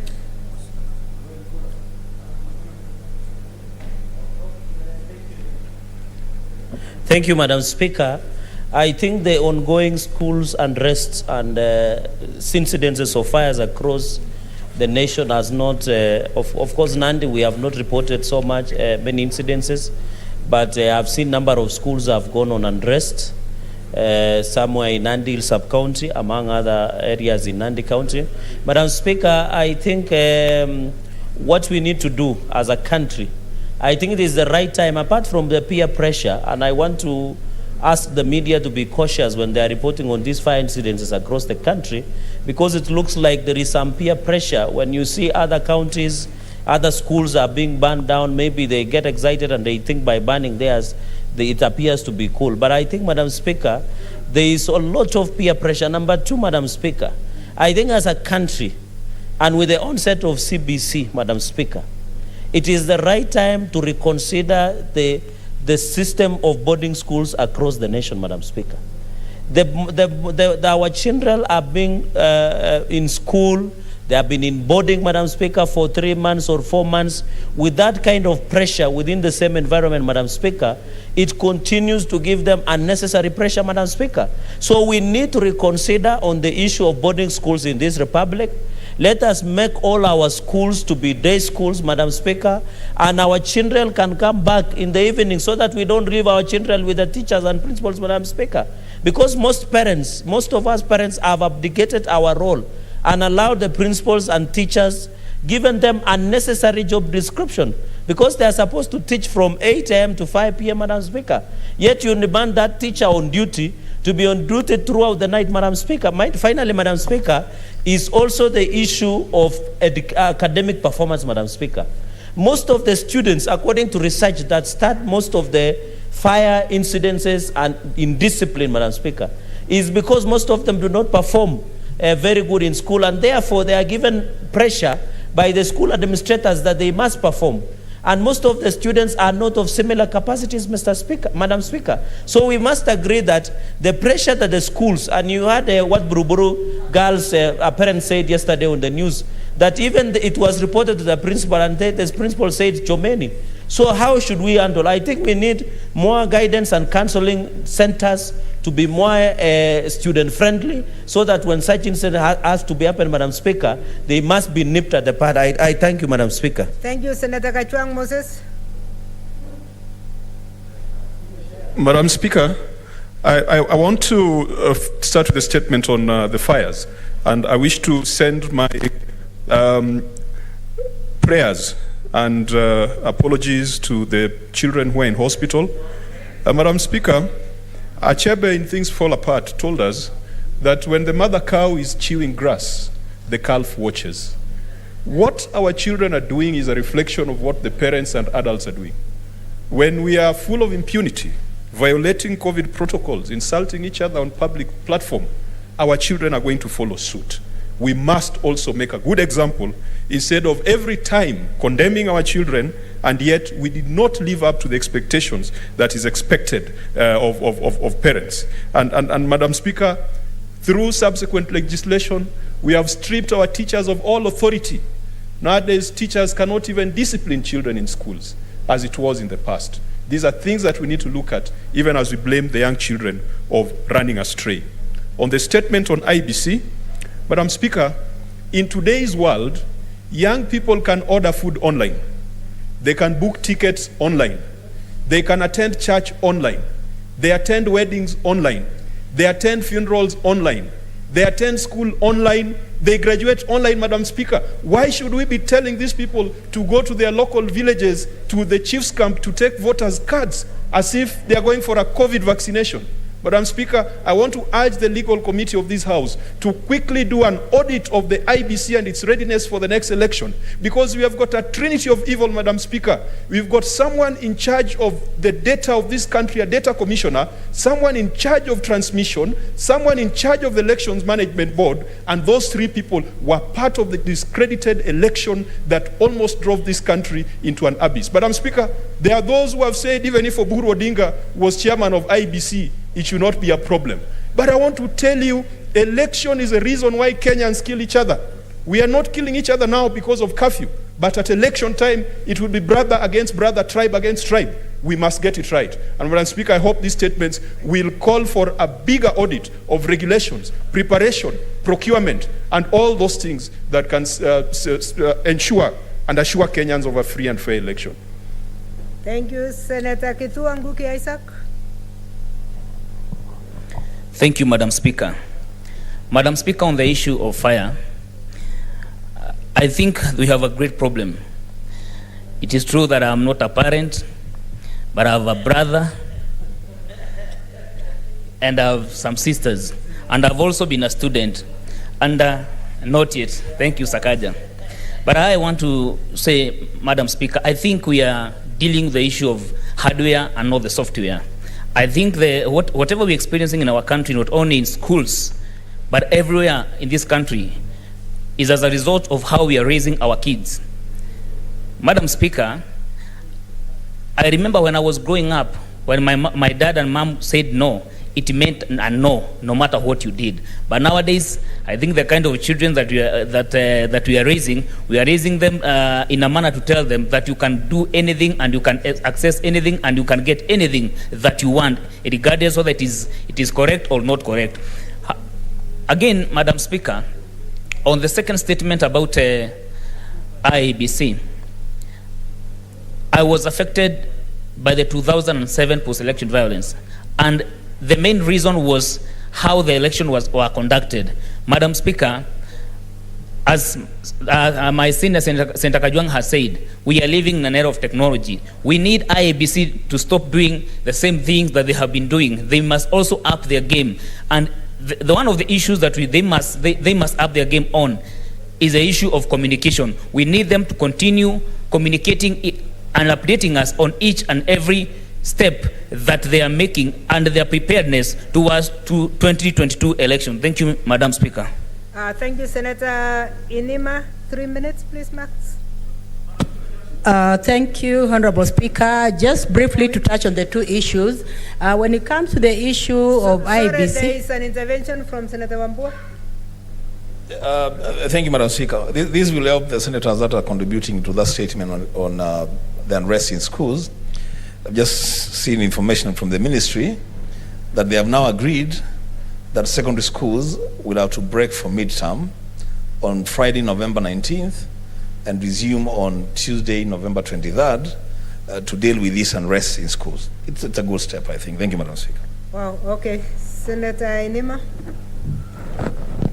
Thank you, Honorable Speaker. Just very quickly on the two issues. One, the issue of IEBC. The reality on the ground is that there's extreme voter lethargy when it comes to, picking, voters' cards. So there's need for IEBC to extend this process to even 2 months so that there is mobilization of people in the counties to go and register as voters. Because I remember when I was in Lugari, you move from one ward to another, you find that people are not keen about registering. But this is bad because they're denying themselves the constitutional right of electing their own deserving leaders. So there is need for that process to be extended, and there's need for also leaders to go on the ground and sensitize on issues of people, taking voters' cards. Quickly on the issue of Buruburu Girls, I'm very sorry for what happened in Buruburu Girls, but just a quick one also as a teacher. I've been a teacher before, and I always insist that when it comes to discipline in students, the tripartite relationship of the students, teachers, and also parents is very important, because in some schools, Honorable Speaker, you will find students just doing things that are unthinkable, but when they go home, they talk to their parents, instead of supporting the teachers to help discipline their child, they now gang up against teachers, Honorable Speaker. And also, I want to talk about the issue of emergency doors. There's need for boarding schools to have emergency doors, just in case a fire comes out. There's need for an exit door, Honorable Speaker. And also the issue of schools is not for the government alone. It is an issue of parents, it is an issue of partners. So parents should be willing also to come in and support schools in coming up with schools that are friendly, Honorable Speaker. So I support these two statements. What's this out of order, Senator Sagaja? Madam Speaker. She has finished. Yeah, Madam Speaker, something very strange has just happened. That the person who brought the statement has given us information that there is now a midterm break, and he says then it's okay. So has he stepped down the statement? Madam Speaker, because we need to, and he said, so that's a good thing. There's a break that's been ordered. The policy, the framework that allows a policy decision to be made, such as no midterm, is what still needs to be questioned, because this is reactionary. That the ministry has now said there will be a break from November 19th. It's reactionary because of the unrest. So I think the Chair of Education is here, and you must implore that we must still get to the bottom of these policy decisions being made in the dark that are leading our children to take such action in the schools. Thank you, Senator Sagaja. Senator Wambua, I don't want you to touch on it because I was wondering why you are giving us breaking news from 411 newspapers. We don't know where you are getting your information. You are not the Minister of Education, and they are not communicating to you officially. So I don't want you to touch on it. Are you giving us more information, or? Thank you, Madam Speaker. Madam Speaker, the reason why I brought that matter to the attention of the Senate is twofold. One, to highlight the importance of this discussion, that in fact the ministry, following what we are debating now, is making a decision that is positive. Secondly, Madam Speaker, the issue of midterm is an issue that has been canvassed by all the senators, almost all of them, in their contribution. And I just bring you the information that matter is already being dealt with. Madam Speaker, I was just saving time for the Senate, and I think it's a good thing. I thank you, Madam Speaker. Senator Kindiki Kidure, Professor. Honorable Speaker, I want to make very brief remarks as follows. First, on the issue of the strikes and incidents around schools, it is my view, Honorable Speaker, that the curriculum that we are having is overcrowded for our children. And with the COVID-19, the situation has even become worse, because now a heavy curriculum has now had to be dealt with in the context of a backlog. And I think there is only so much that a human person can sustain. It's impossible it is impossible to raise children while subjecting them to the kind of study program that we are subjecting them at the moment. Secondly, Honorable Speaker, as a nation, we must find ways of balancing between the freedom that we so much cherish and limiting exposure of our children to social media. I know some countries in the East have gone to the extreme of very high limitations. And the other countries, and I think that's where we fall, have been very liberal when it comes to exposure to social media. Some of the bad habits that we are seeing our children espousing are direct influence from social media, Honorable Speaker. Secondly, on the issue of IBC, I want to make the following 3 comments. 1, we must respect court orders, however painful. However painful. 2, I just want to say in terms of what the commissioner said today, that they don't have money. It makes sense. So, as an officer of the court, I am imploring our judiciary, when they make such court orders, because we have already said we must respect the court orders, to be also sensitive to the practicability of court orders. Because when you instruct and order a public institution to do something, you must ask yourself as a judge, how does that public body implement your court order? Otherwise, Madam Speaker, we are creating a difficult situation where you will have an embarrassment, and we don't want to expose our judiciary. They have already been exposed to enough by other arms of government. So we will be the last to be able to expose our judiciary to any lack of obedience to court orders. Lastly, Honorable Speaker,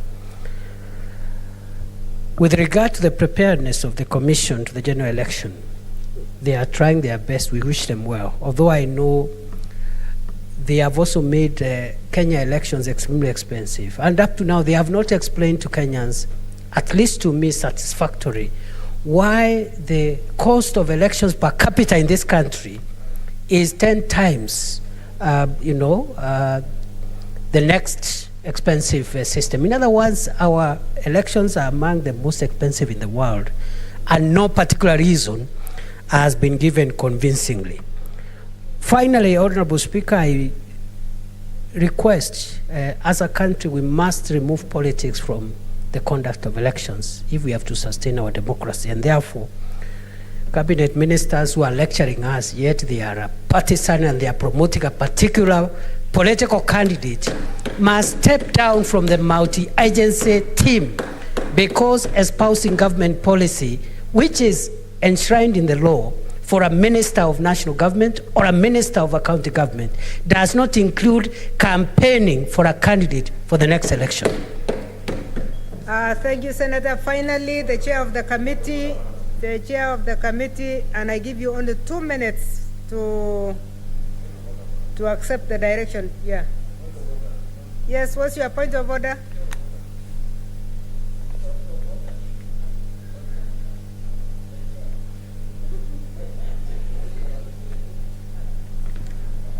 Madam Speaker, I don't know if you have noticed that one senator, who I will not mention because his constituents are listening, is applauding by clapping the table. This is an august house. Madam Speaker, there's precedence on how we applaud in this house. Well noted. By stamping our feet. This is not a market in, let me not mention the county. This is not a bar. Madam Speaker, please, can you reprimand that member and tell them how senators... Thank you, Senator. Should I mention the name? No, I'll embarrass him. But kindly, I am shocked. I am shocked, Madam Speaker. This is the Senate of the Republic of Kenya. In the capital, you stamp your feet on the ground to express that you're congratulating or you're happy with what someone... Affirmation. Point is taken, and your colleague has been corrected. Thank you, Madam Speaker. Yeah, 2 minutes only. Okay, first of all, commenting on the first statement on IPC, I want to say that IPC should give more time for the registration, and that goes with funding, that they need to source for more funding to ensure this is done, because they need to be well prepared to avoid the scenario that we witnessed in 2007 of conflicts when we had an election that was not well done. On the issue of school unrest, Madam Speaker, I want to say one of my colleagues mentioned the fact that maybe the unrest is a result of CPC, and I want to inform the House that CPC is one of the best curriculum once it has gone through the entire system, and we must look out maybe for other issues that is causing unrest. Madam Speaker, my committee is well seized of this matter, and I'm sure we'll get to the root cause of this. But then I want to say that fires are not new in this country. School fires has been there. We still remember the Bombolulu case, Carl's case of 1998, which ended up ending in a loss of 26 girls. We still also remember the 1999 Kianguli case, where we lost children as well. We also have the Nyeri case of 1999, where we lost 4 privates in the school. And so I think we need to think, otherwise maybe to look at the policy once again, and I'm sure my committee will be able to look at what is happening together with the Ministry of Education and all the stakeholders when the time comes. Thank you, Madam Speaker. Thank you, Senator. Thank you, Senators. The first statement of Senator Wambua on the upcoming elections preparedness by IBC stands committed to the Standing Committee on Justice, Legal Affairs and Human Rights, while the second one on the ongoing student unrest in secondary schools stands committed to the Standing Committee on Education. Next order. Order number 8, the Election Campaign Financing Amendment Bill, Senate Bill number 51 of 2021, first reading. A bill for an act of parliament to amend the Election Campaign Financing Act and for connected purposes.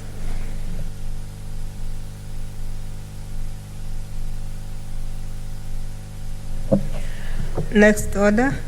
Order number 9, motion rescinding the resolution of the Senate on approval of senators to serve in the Committee of Powers and Privileges. Senator Faria, she was here. Oh, okay. Majority Leader is here.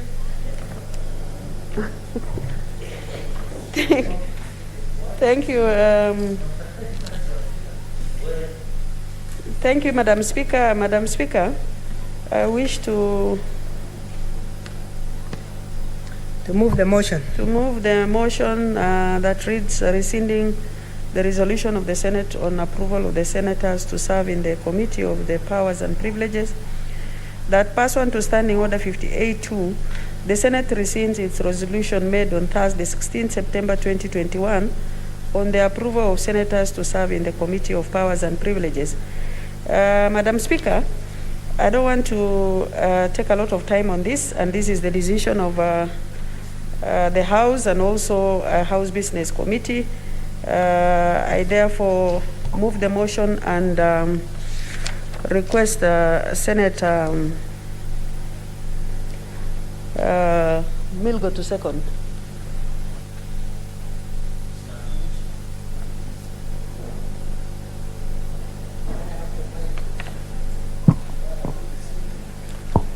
Madam Speaker, I second. Honorable Senators, I now propose the motion that pursuant to Standing Order 58-2A, the Senate rescinds its resolution made on Thursday, 16th September 2021 on the approval of senators to serve in the Committee of Powers and Privileges. Honorable Senators, I would now like to put the question I don't see my contribution on that one. That pursuant to Standing Order 58-2A, the Senate rescinds its resolution made on Thursday, 16th September 2021 on the approval of senators to serve in the Committee of Powers and Privileges. Will as many as of that opinion say aye? Will as many as of the contrary say nay? Nay. The ayes have it. Next order. Order number 10, motion, approval of senators to serve in standing committees.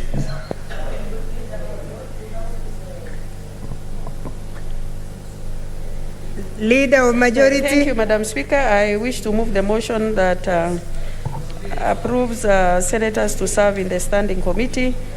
That notwithstanding the resolution of the Senate made on 14th December 2017, 14th February 2018, 21st February 2018, 21st November 2018, 20th March 2019, 19th June 2019, 28th April 2020, and 24th June 2020 on the approval of senators to serve in various standing committees of the Senate and pursuant to Standing Orders 189-218. The second schedule to the standing orders, the Senate approves the following senators nominated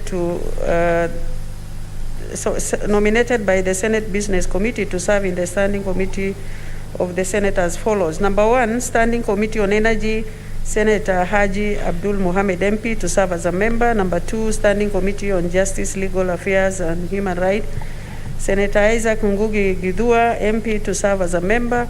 Number 3, Standing Committee on National Security, Defense and Foreign Relations, Senator Gideon Moi, CBS MP to serve as a member. Madam Speaker, this is also to place the senators who have come in new, who have just been sworn in, especially the first 2. And number 3 is also to place Senator Gideon Moi to serve in the Committee of National Security. And this is the matter that has been canvassed both at the Leadership and also House Business Committee. And I request Senator Milgo to second the same also. Thank you. Senator Milgo. Madam Speaker, I second. Honorable Senators, I would now like to propose the motion that notwithstanding the resolutions of the Senate made on the 14th December 2017, 14th February 2018, 21st February 2018, 21st November 2018, 20th March 2019, 19th June 2019, 28th April 2020, and 24th June 2020 on the approval of senators to serve in various standing committees of the Senate and pursuant to the Standing Orders 189-218 and the second schedule of the Standing Orders, the Senate approves the following senators nominated by the Senate Business Committee to serve in the standing committees of the Senate as follows. 1, Standing Committee on Energy, Senator Haji Abdul Mohamed MP to serve as a member. 2, Standing Committee on Justice, Legal Affairs and Human Rights, Senator Isaac Ngugi Githua MP to serve as a member. 3, Standing Committee on National Security, Defense and Foreign Relations, Senator Gideon Moi, CBS MP to serve as a member. Senator Githua Ngugi Isaac. Thank you, Madam Speaker. Madam Speaker, I have no problem serving in that committee, but I have had discussions going around about the suitability of some of us to be leaders, even on at committee levels. Madam Speaker, I need to stand firm and say that we need to be real, and we came in as replacements. There are people that we replaced, and I think it can only be good if we replace our predecessors in the committees that they were in. Madam Speaker, that issue of saying someone is too young to serve in any committee, it is completely out of order. Madam Speaker, if I were there in 1963, when we were fighting for our independence, probably I would be Minister for Defense, because as you see how the first cabinet was constituted, it was constituted majorly by the young men of that time, and therefore Senator Kajwang has a point of order. Madam Speaker, Senator Githua is in my committee, and so I didn't want to disrupt his train of thought. But it has been the tradition that when you are the beneficiary of a motion, you do not contribute to it. This motion lists Senator Githua as having been placed in a committee. I just wanted to advise him and also seek your indulgence, Madam Speaker, that unless Senator Githua wants to extricate himself from these committees where he's being proposed, he should then allow other members of the House to be the ones to discuss his suitability to be in that committee. It has been our tradition that if you are the beneficiary, you let other members debate. Senator Githua, I hope you are advised. I actually didn't realize that I gave you first. I should have given you last, so that you either accept or not accept, but allow members to discuss that position. Because Madam Speaker, there are also very honorable members in the committee you are being sent in, and if you make it look like that committee of Justice, Legal Affairs, and Human Rights is not as comfortable, then you are talking to members of the same committee, one of whom is sitting next to you, a very senior lawyer, my first PhD in law in Moi University. So please allow members, don't persuade them in any direction. Let them discuss this motion on their own. Thank you, Madam Speaker. I stand guided. I was speaking on behalf of the silent majority. Thank you, Senator Olekina Ledama. Madam Speaker, I rise to support this motion. I think it's about time that... Senator Cherargei, I hope you are not talking to yourself. Madam Speaker, I think we should give him some water. He might be very thirsty. worrying. Madam Speaker, I rise to support this motion. I believe it's time that we really try to create quorums in some of these committees. You know, the changes which have been proposed by the House Business Committee brought today to replace some of our colleagues who have departed. Sometimes it's quite difficult when you want to be able to raise quorum in any committee, particularly, let's say, on the Committee of Energy, where members are probably spread to other committees, the Committee on Legal Affairs. And this is a very, very interesting time for us when we are debating various legislation proposals, particularly on the Elections Committee. It will be important for the Committee on Legal and Justice Affairs to have full members. So I fully support this, and I hope that we can be able to move forward and actually make all the changes that we need to change, accept that we have a very short time to work for these Kenyans who have given us an opportunity to serve them in this country. Because sometimes, Madam Speaker, this debate on committees, on which member to serve on which committee, really takes a very different and wrong turn. And it's all because of personal interest. So I think let us all agree that the shortest time we have, in the middle of all these recesses that we get, the Committee on Energy, the Committee on Devolution, the Committee on Justice and Legal Affairs, the Committee on Labor, all these committees that requires members to be filled in. For those who want to work, Madam Speaker, you can tell, look at the House today. You know, I would not want to quote the standing orders because of the hybrid system, but in ordinary circumstances, we would not even be sitting here because we don't have enough members sitting here. So whenever we get such a motion, I want to persuade my colleagues that we should all support so that we can be able to continue doing our job. Committees in Parliament, we do our job both in plenary and in committees. So, Madam Speaker, I support.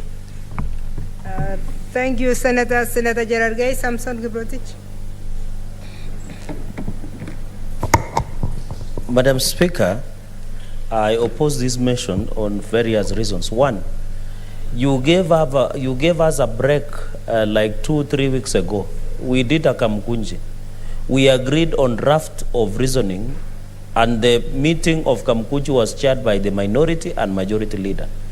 There was supposed to be an overhaul and changes that were done, Madam Speaker, in all committees. But leadership, in its dishonesty, has decided to bring what we call piecemeal changes to fit their own interests, Madam Speaker. I think we need to be honest. Then why did we interrupt the session of the House to make a resolution that would not assist in ensuring efficiency and effectiveness of the House? And I forgive Senator Ledama Olekina, Madam Speaker, because at that time he was not around. But if you check the answer and the one we did on Kamkunji, Madam Speaker, we agreed, and they are even on the issue of National Security Committee. There are some members that were mentioned on issues of Laikipia, that they shouldn't serve in some of those sensitive security committee, Madam Speaker. So I think, to be honest to Kenyans, we cannot put some members who have been mentioned adversely in some of the issues that is happening around the country, Madam Speaker, to be members of those committees. It will mean that the committee itself, Madam Speaker... there is a point of order from Senator Dulo. Madam Speaker, Senator Cherargei has really mentioned a member of this House who has been mentioned in a security report, and he has been put in security committee. And I think it is important that he should give evidence, because he is completely out of order, when I know very well there is no report tabled here that has implicated any member of this House. I thank you. Thank you, Senators. But you know, it is not the Senator to say that somebody is completely out of order. You ask whether somebody is in order, then we can be able to deal. But Senator Gerard Gay, it is true you have made two statements that I thought were attracting the attention of members. You don't really have to insinuate or say something negative about a member before a proper discussion is done. And by the way, before you forgive Senator Ledama, remember there are members in this House who don't have committees. Remember there are committees in this House that have not had quorum. So those are realities that we must all be aware of, even as we move forward. So can you have your last minute? Madam Speaker, what I was trying to do is just being honest, because, Madam Speaker, I think the devolution committee, Madam Speaker, had been populated properly, and we didn't pass. And I think Senator Another point of order from Senator Faria. Secondly, Madam Speaker. Another point of order from Senator Faria. Madam Speaker, he is affirming what he had said. So I think without substantive motion to discuss a member, the way Senator Cherargei is insinuating is not right, and he has done it again after even he talked. You try to make things better. Thank you, Madam Speaker. Thank you, Senator Cherargei. The only way you can confirm the truth is with evidence. That is all. That is what's required, and you are a lawyer, so please let's stick to the debate of whether these members can join these committees or not. Madam Speaker, I oppose. Let me put it across. Somebody has said that some committees are not well populated. I remember there was a motion that was brought, and Senator Kajwang. There is another point of order from Senator Devolution Committee. Oh. Madam Speaker, I think we have made very clear intervention here. Can Senator Cherargei provide evidence or withdraw a statement that he has made on the floor of this House that there is a member who has been implicated in a security of Laikipia? Senator Cherargei, are you ready to come and substantiate, or you withdraw? Madam Speaker, there was a member of the Security Committee. It is unanswered, and if you can give me time I can retrieve. Is there a report that is implicating? It was made by a member of the Committee of National Security. It is on record. And what it is was unanswered. What was that made? some of the members of this house, or specifically some of the members of this house, had been mentioned during their Senator visit Gerard Gay. to Laikipia. Senator Gerard Gay, I hope you are not repeating what that member said if it was just a mention, because then it means both members are really putting the house in disrepute. So, is there evidence that you have that you can defend your own self? But Madam Speaker, for the interest of the House, I withdraw and reframe it like this. Thank you very much. I think that removes the intervention. Can I have my last minute? You said you have withdrawn, and I want to make the final comment on... No, you need to apologize, because I can see Kajwang is ready, and I can see Senator Lagina is ready. What is happening, Madam Speaker? I'm not getting why our members ready. Over yes. What? Okay, on a point of order, Kachwang. Madam Speaker, we need to be extremely careful how we prosecute business in this House. Just a week or two back, Senator Cherargei, it was mentioned on the floor of this House that he wasted taxpayers' money by going to the US, to Boeing, to inspect aeroplanes, and then he brings back a report without a recommendation. But because the House did not take a resolution on that matter, we cannot hold it against him.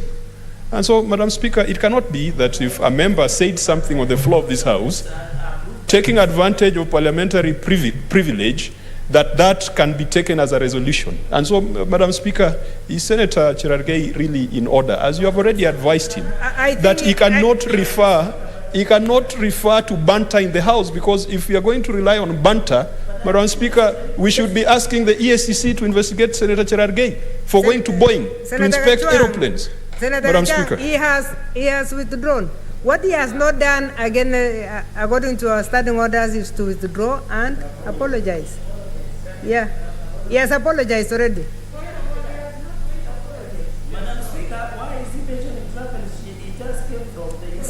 Senator Gerard Gay, let's not go there. Madam Speaker, let's not go there. You know, Madam Speaker, it will be unfair for this to go on record. All foreign travels are approved by your office.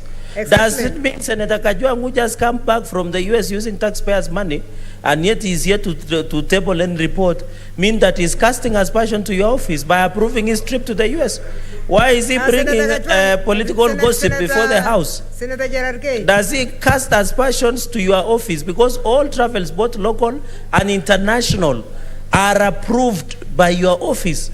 Does it mean you don't have capacity to approve some of the trips? Senator Gerard I think that Senator Kajwang must apologize and withdraw, Madam Speaker. Order, Senator He Gerard must Gay. apologize and withdraw. Order, Senator Gerard Gay. Don't take us away from the point. You have withdrawn. Yes. Can you apologize so we can move?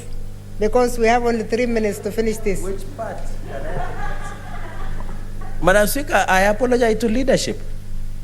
But I want to say I withdraw that part and apologize and say that in conclusion, Madam Speaker. Thank you, yeah. That let us avoid dishonest. I have said we had a Kamkunji here. There were many resolutions that were made. We agreed that members who have specific interests should be prevented or should not be populated in committees that they have been adversely or have adverse conflict of interest, Madam Speaker. And my question is simple. Why is the leadership of this House, anyway, they are always absent, why is it their interests? Madam Speaker, Senator Gerard can I Gay. finish?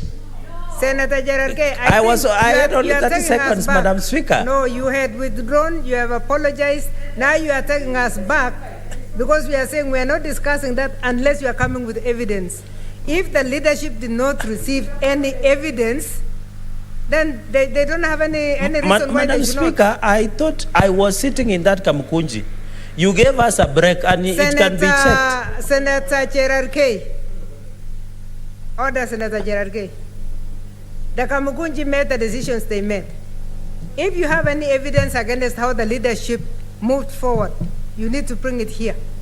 Because if there is no evidence, then that evidence did not reach the leadership. That's why they made the decisions they did. But what we have insisted is that we must ensure that members are in committees. We cannot block these members from going to committees because of allegations that have no evidence. And we have said, let's protect every member of this House, you included. We don't want anything that has no evidence.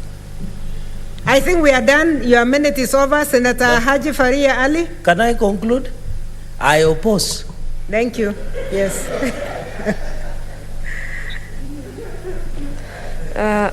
Thank you, Madam Speaker. I think Senator Cherargei should have been made to withdraw again because he continued in the same line. But you are also going that direction, and I want to caution you. Okay. Yeah, please contribute to the motion. Okay, Madam Speaker, one of the resolutions of the Kamukunji included CPIC membership. And Madam Speaker, as you're aware, the term of CPIC is ending 2nd of December. And a new committee will be constituted anyway. And if there are any anomalies on that committee, then they can be addressed at that time. And that is why, this was not, there were so many committees that the changes were affecting. And that is why I think the leadership decided that let us not do that major reshuffle. There are committees like the Senator Kajwang's committee that was suffering, that problem was sorted. And now, because there are senators who are without committees and they would like to work and they can't work and they can't wait until the new term of now, in January, for the other committees to be constituted properly, then it was felt that let this committee be, just the gaps to be replaced. And this is a party issue, Madam Speaker. So the resolution of the, sometimes you can make a resolution, but once you do the analysis, you see something that it's not implementable. And it is not strategic in terms of to make that kind of decision. Since the session is ending, there was no need to do a major, because the list that had contentions had a major shift. This one is just replacing members who have either through death or other, actually through death in both cases. So their slots are being replaced with other members. So I think this should not even raise a major issue. There are only 3 members being replaced in 3 committees. Surely that is not too much to ask. I support, and I wish the other senators support. Thank you very much, Madam Speaker. Thank you, Senator Nyamunga Rose. Thank you, Madam Speaker, for giving me this opportunity just to add 1 or 2 comments on the constitution of the committees. Madam Speaker, I don't think that it is right for us to hold our committees at ransom, that we cannot operate. We are here to serve the interest of Kenyans. I remember that about 2 weeks ago, we could not function in the devolution committee. And not only that, there were several committees that could not function for almost 2-3 months, since Senator Kabaka passed on, and then Senator Prengei. So it is not good for us to all the time. Senator Cherargei, what is out of order? Madam Speaker, I rise on point of order on standing order number 35. Standing order number 35, which says a quorum of the Senate or a committee of the all shall be 15 senators. Looking around, Madam Speaker, I can confirm that the House does not have the necessitated number of senators, and I request yourself to guide us so that we don't, Madam Speaker. We have a good number online, but you are going to only push us to start counting people online and on. So I request, Madam Speaker, that they be counted. Yes, we shall count members. Those online, please continue to be online. Thank you, Madam Speaker. Yeah. I think that's a lot of interruption. I was saying that the Committee of Devolution could not function for the last 3 months because of the numbers. And we are also approaching a critical time. Let me respond so that you continue. We have 5 online and we have 11 here, so we are good. Thank you.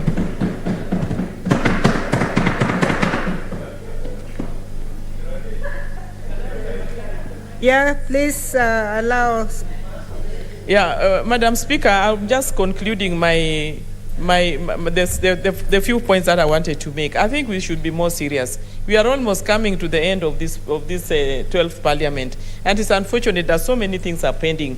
A lot of questions and petitions that we are getting from the public. So I think it is important that we don't drag this House behind. We constitute the committees. Some of them have been constituted already, like the Devolution Committee and others. So let's move forward and give Kenyans what they deserve.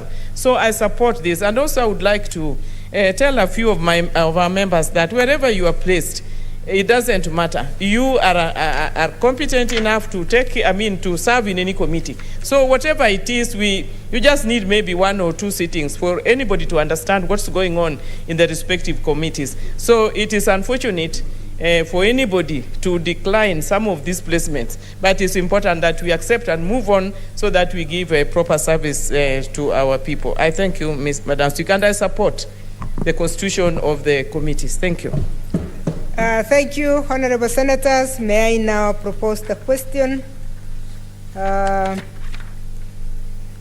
which is that notwithstanding the resolutions of the Senate made on 14th December 2017, 14th February 2018, 21st February 2018, 21st November 2018, 20th March 2019, 19th June 2019, 28th April 2020, and 24th June 2020 on the approval of the senators to serve in various standing committees of the Senate, and pursuant to Standing Orders 189, 2018, and the second schedule of the standing orders, the Senate approves the following senators nominated by the Senate Business Committee to serve in the standing committees of the Senate as follows.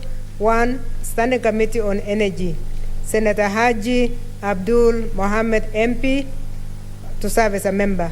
2. Standing Committee on Justice, Legal Affairs and Human Rights, Senator Isaac Ngugi Kithua MP to serve as member. 3. Standing Committee on National Security, Defense and Foreign Relations, Senator Gideon Moy CBS MB to serve as a member. Will as many as of that opinion say aye? Aye. Will as many as of the contrary say nay? Nay. The ayes have it.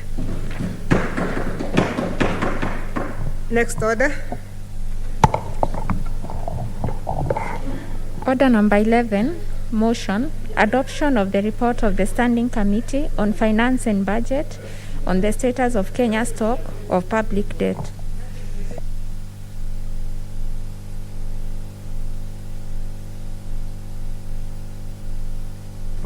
Okay, we are resuming debate, and Senator Gerarga, you had 2 minutes remaining.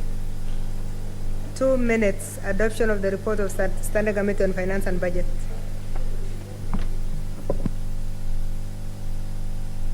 Madam Speaker, I want to support the report by the Committee of Finance and Budget and say that as a country, we must go look into the future of sustainable public debt. I think as a parliament, we had said that we must look at the debt register of this republic, Madam Speaker. We agree that as at the moment, but the information we have is 7.7 trillion public debt. And I want to say, when the time comes from the Ministry of Treasury wanting to raise the public debt ceiling, I did oppose when they raised to 7 trillion. Madam Speaker, if they intend to raise to 12 trillion, Madam Speaker, personally, I will still oppose the raising of a public debt, Madam Speaker, ceiling. Because as a country, we must have a sustainable debt. We have already said the expensive loans that the country has borrowed. The economy is not doing very well, Madam Speaker, especially post-COVID era and during COVID, Madam Speaker. So I want to ask the Committee of Finance and Budget. We have seen their recommendations that they have given in their report, Madam Speaker, and say that we must look at, because having a budget of around 3 trillion, Madam Speaker, yet a half of it can be raised through revenue, Madam Speaker, yet a half, almost 3/4 of the national revenue is being paid to expensive loans, Madam Speaker.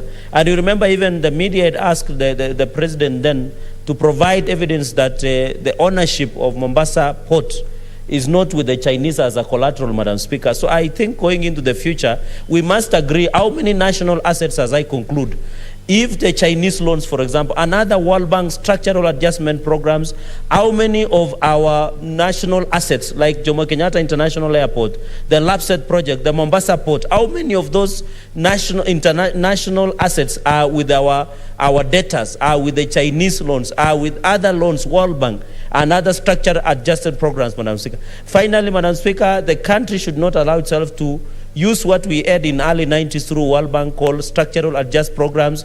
We have seen now the expensive fuel because of the debts that we have, Madam Speaker, and I note the change in the speakership, my neighbor Senator Rose Nyamunga. Madam Speaker, I think as a country we must agree that if we do not agree on the management of the public debt, life will continue being expensive, the poverty levels will go up, and I think, Madam Speaker, we need to borrow from the first world countries.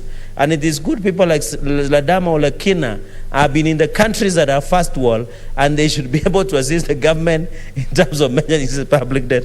I thank you, Madam Speaker.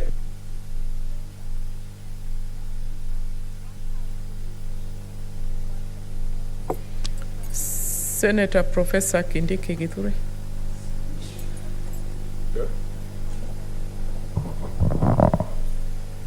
Honorable Speaker, I almost asked whether it was in order for Senator Cheregai to refer to the Speaker as his neighbor, but since he has finished, I will leave it to lie.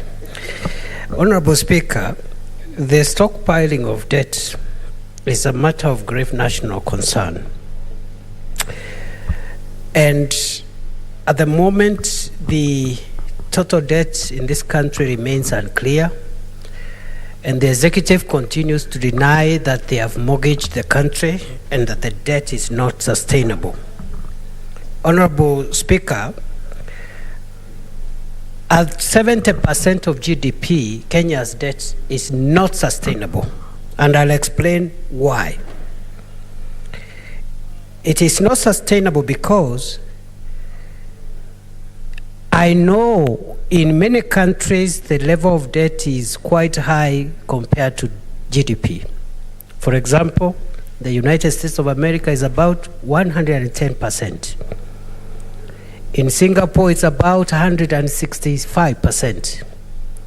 In Japan, it is 250% of GDP, etc., etc. However, Honorable Speaker, we should not be deluded that this country can sustain the debt levels currently at 70% of GDP. And there are two main reasons for this, Honorable Speaker. The first one is who owns the debt.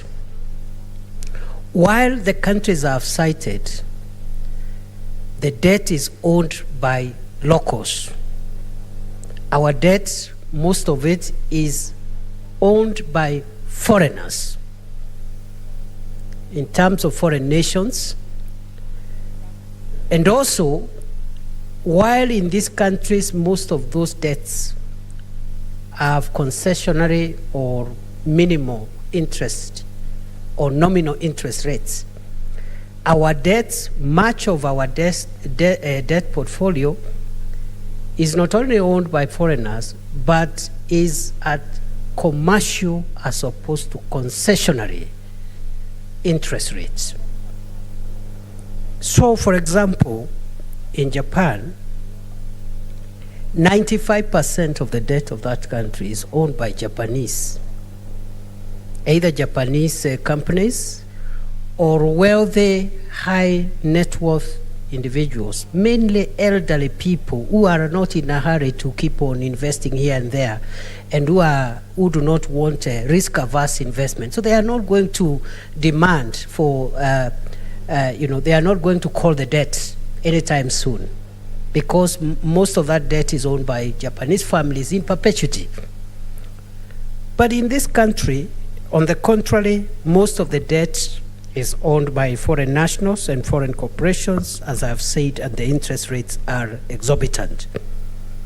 Honorable Speaker, the second reason why our debt is not sustainable is because of the question, what backs or what collateral is used against the debt in question? in the US, in Japan, Singapore, etc., the debt is almost entirely owned by the equivalent of the central bank. For example, 93% of the Japanese debt is owned by the Bank of Japan. And being as such, it is unlikely that the Bank of Japan can auction the assets of Japan, or the Reserve Bank in America cannot auction the state, because this is the state institution, is the state treasury. And therefore, one of the reasons why that debt in those countries will be sustainable, even if it is very high compared to the GDP, is because it is owned by the national treasury. And because it is owned by the national treasury, it is easy for the national treasury to even write it off by mere paper accounting. That is not the case in our country. Also, the debt in the countries with high levels of debt to GDP ratio is backed by a very strong manufacturing industry. The example I've been given of Japan, for example, suffice that Japan is the biggest creditor on earth. It has assets of over $3 trillion in form of foreign currency and in form of foreign investments abroad. One may ask, Honorable Speaker, what does this country manufacture and what foreign reserves or foreign investments does this country hold? So it means, therefore, if we default, and we are likely to default, this country will lose the international airport, as it has happened or is almost happening in Zambia. Zambia is about to lose the international airport. It's also, I think, the same country is about to lose the utility, the power utility firm, the equivalent of Kenya Power, to Chinese the creditors. A country like Sri Lanka is actually almost losing the main seaport in Colombo to Chinese creditors. So, Honorable Speaker, those who continue to delude us that our debt levels are sustainable must be condemned in the highest terms possible. And I want to end my remarks by saying the following statement: that those who are in one way or another responsible for bankrupting Kenya and placing our country into a course of irredeemable debt will pay dearly in life or in death. Honorable Speaker, I support the recommendations of the committee. Thank you, Senator. Senator Kajwang Moses Otieno, Senator for Homa Bay. Madam Speaker, I rise to support the report of the Finance Committee on Kenya's public debt stock. Madam Speaker, this House had requested the Committee on Finance to inquire on the status of public stock of debt in Kenya and its implication on Kenya's development agenda. And so what the committee has given us is a risk assessment report that is meant to keep the House at par with information from key stakeholders in relation to sustainability of public financial resources available to finance both national and county governments. And Madam Speaker, I know there are those who might think that the subject of public debt should be a preserve of the National Assembly. But as long as issues of public debt affect the revenue that is shareable between the national and county governments, it becomes the business of Senate, it becomes the interest of all citizens in this republic. The Finance Committee on page 7 of the report has made several recommendations, has made 5 recommendations. But these recommendations are to ask the National Treasury to submit certain pieces of legislation and certain reports to Parliament. within 6 months and within 28 days to provide a status report on restructuring of public debt. Madam Speaker, when you look at the mandate that this House gave the Finance Committee and the recommendations that they've made, I think they did a good job, but came up with lazy proposals. The committee had been tasked not just to give deadlines to Treasury, the committee was tasked to inquire on the implication of debt on Kenya's development agenda. And Madam Speaker, that was a subject that could produce volumes of books. It was not just a matter of describing the debt ceiling, a matter of describing where we sit today, a matter of describing and transcribing what the various stakeholders said. We would have expected that the Finance Committee would have dug deep and would have told us the implication of debt on Kenya's development agenda. Nonetheless, Madam Speaker, this report makes for good reading because we've got submissions from various stakeholders. Unfortunately, many of the stakeholders are government entities and agencies that are quite involved in the discussions, negotiation, and management of public debt. And so you do not expect that they are going to tell you that the decisions they've made are unsustainable and are not viable. Madam Speaker, how I would have appreciated if the Finance Committee would have talked to civil society and other groups, policy institutes and think tanks that have been looking into this matter.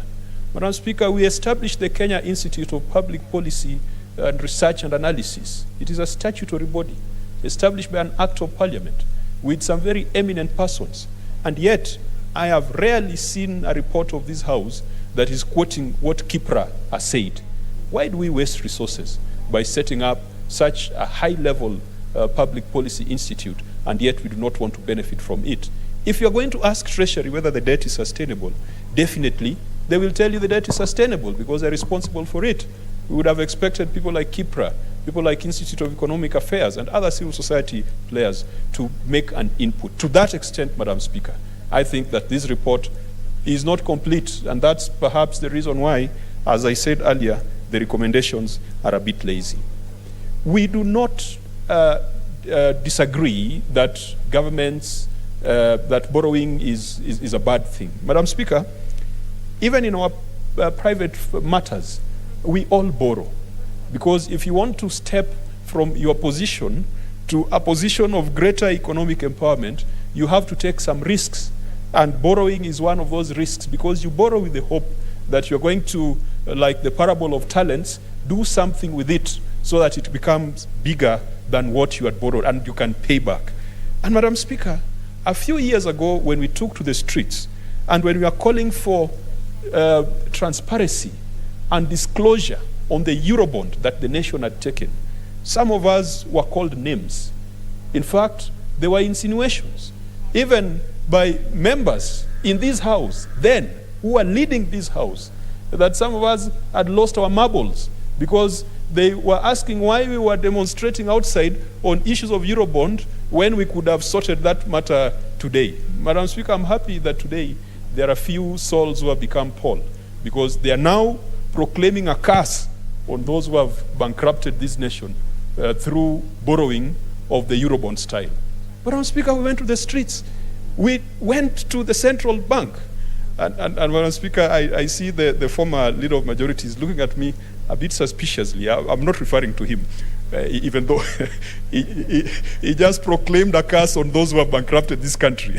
But he was not with us on the street when we were talking about Eurobond. He was not with us when we went to the Central Bank of Kenya.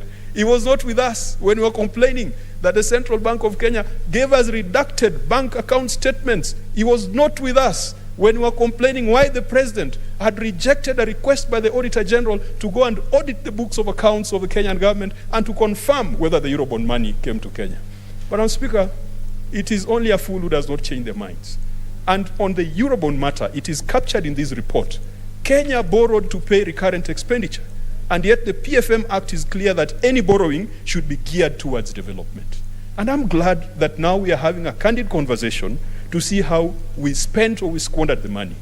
Even in a family, Madam Speaker, if the head of the family, assuming the head of the family is a man, because even a woman can head a family, but if the man went and took a loan and charged the family land and got 1 million Kenya shillings, and the head of the family bought a tractor to till the land and to increase productivity in the family, Madam Speaker, I think that would be a bright decision that all members of the family would support. But we have seen cases where the man gets 1 million shillings from the bank and he decides to marry another wife, or he decides to go and rent a house in the nearby town so that he can be drinking tea and mandazi every morning. And Madam Speaker, those adventures, they rarely go beyond 6 months, because 1 million shillings, if you decided to consume it, if you decided to spend it with the girls you find in towns, and if you decided to be doing tea and chapatis in towns and drinking whiskeys in the evening, 1 million shillings will not be there in 6 months. And then you will have to pay it. That is what we did with Eurobond, Madam Speaker. We acted like an irresponsible father who took a loan so that you could get money to treat your mistresses and to do your funny things in the night. If we would have spent that money on Galana Kulano, today we would not be talking of food insecurity. If we would have spent that money on housing, today we would not be talking of the crisis that this country faces as far as housing is concerned. That is where the rain started beating us. Madam Speaker, the deficits that we have in our budget are deficits that are avoidable. There is no point of coming up with budgets that are not balanced when we know that if you dealt with wastage, and if you dealt with corruption, and if you dealt with tax avoidance and tax evasion, that deficit would not be there. There are countries that have got a very disciplined approach to their budget. And they've taken, and for some of them it's a constitutional position, that this country shall never have a budget deficit, that we must always strive at a balanced budget, which means that your expenditure and your revenue streams must match. But this country, we take pride in the size of our budget. We are happy that we got a 3 trillion budget, and we are laughing at our neighbors, Uganda, Tanzania, and Rwanda, saying that your budgets are small. It's like 2 boys out in the field passing urine, comparing the sizes of their abilities. Having a 3 trillion budget, Madam Speaker, should only give us confidence if we have an equivalent revenue stream. But consistent budget deficits makes us borrow, and makes us borrow in ways that are not sustainable. Madam Speaker, the next government must deal with the issue of tax avoidance and tax evasion. It is time for us to review our tax code and make sure that taxation targets those people who have the ability and those people who are making profits out of this economy, and not those people who are suffering, like those paraffin users and petrol users and border riders. Unfortunately, Madam Speaker, we have always wanted to lump taxes on the most vulnerable. We have always wanted to lump taxes on the majority, thinking that the more people who pay tax, the more tax revenues we shall get. We don't realize what other countries are doing, that we need to look at our high net worth individuals without making the cost of business too high. But there are people who, through transfer pricing, through tax evasion, through tax avoidance, through creativity in accounting, are not paying the taxes that they are supposed to pay. And yet a border rider, a matatu conductor, matatu driver, at every point when that matatu is ignited, there is money that goes to the government in forms of petroleum taxes. We must make sure that our tax code and our tax regime is revolutionized, Madam Speaker, so that it does not favor the rich at the expense of the poor, to ensure that everyone carries a proportionate burden of tax in this country. And that can only be done through a radical review of our tax code. Madam Speaker, we must also audit our tax agencies and tax bodies. I saw that one of the state corporations, a lifestyle audit has been commenced. And I want to thank this House for passing Senator Faria's bill, the lifestyle audit bill. The next government must, within 100 days, give an order, lifestyle audit, to everyone who's at the level of director and above at the Kenya Revenue Authority. Madam Speaker, we have seen the properties they own. We have seen the things they own. And we are not saying that we don't want people to succeed. Success is what grows economies and what drives economic growth in countries. But it cannot be success by taking 30% of everything that they collect. Madam Speaker, we want to ensure that there's utmost honesty. If, as Kibaki said, kulipa ushuru ni kujitegemea, if that becomes a civic responsibility, Madam Speaker, and I remember even during the BBI conversation, some people were saying that voting should be mandatory, so that even things like paying taxes is mandatory. If we are going to compel our people to pay taxes, they must see services, and the people collecting those taxes should not be seen to be skimming part of it. But the ultimate solution, because all these things you are talking about, graft, wastage, tax evasion, tax avoidance, we are still talking about the same size of the cake. We must bake a bigger cake. Madam Speaker, the next government that will come, and Madam Speaker, I'm praying that my party forms the next government, because my party has got a leader who is passionate about unlocking productivity in the economy. Madam Speaker, we cannot grow this economy, we cannot close our deficits, we cannot have money to repay our loans if we do not revitalize agriculture. And it is not revitalizing agriculture by giving people hoes and gumboots and wheelbarrows, Madam Speaker. It is giving them modern tools to ensure that their productivity is enhanced. We have enough examples. In South Korea, the Semalundong project, Madam Speaker, which was aimed at raising rural livelihoods, was a success. And we've got leaders who can benchmark with that. In China, the villagization, some of the villagization efforts in China succeeded. Yet next door in Tanzania, they did not succeed because it was implemented in a poor political context. Madam Speaker, agriculture, if we can add value to it, agro-processing, if we can encourage our young boys and girls to go back to the villages, to go to the lake. Madam Speaker, I see parents doing everything that they can do to educate their children, and when these children graduate from the university, they again do everything they can do to take those children to towns. They are willing to sell land so that their children can get jobs in the army. Right now, there's recruitment going on in the army. All of us here, senators, are bombarded with requests from our constituents. Everyone wants their child to join the army, the police, prisons. Who wants their child to become a fisherman? Nobody. And yet, fishing industry was a source of wealth for so many rural households in China. And that is why today, China is the largest exporter of fish, the largest processor of fish, the largest producer of fish. Why? Because they incentivized young people to go into aquaculture, and young people made money, and so the thing took off. We must encourage our children that it is okay to go back to the lake. If you came back to the lake with modern techniques, with modern boats, not as a hunter and a gatherer, you go in as a farmer, you will succeed. Madam Speaker, look at dairy farming. And in this house, I'm very proud when I see some of my colleagues every day showing us what they are doing. Madam Speaker, the Senator for Narok, Senator Ledamo Lekina, he would have chosen the traditional Maasai way of raising cattle, making sure that he's got 1,000 heads of cattle that are walking in the dust and just roaming all over. But he decided to go hybrid. And when he goes hybrid, you get higher productivity. Can we encourage our Maasai sons that they can go to the university, they can go to Oxford and Harvard, and come back and become dairy farmers?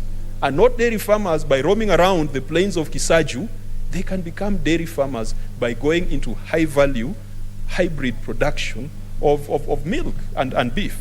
Madam Speaker, tourism in this country, such a beautiful country, whenever you go to the United States or the United Kingdom, you come back to Kenya and you feel relieved that you're back at home.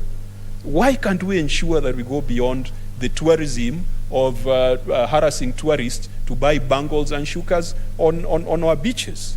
Manufacturing. And that is where, Madam Speaker, export-led manufacturing is what we must focus on. We must avoid the mistake that Nigeria, our brothers, are making of import substitution and closing borders to products so that they can produce internally.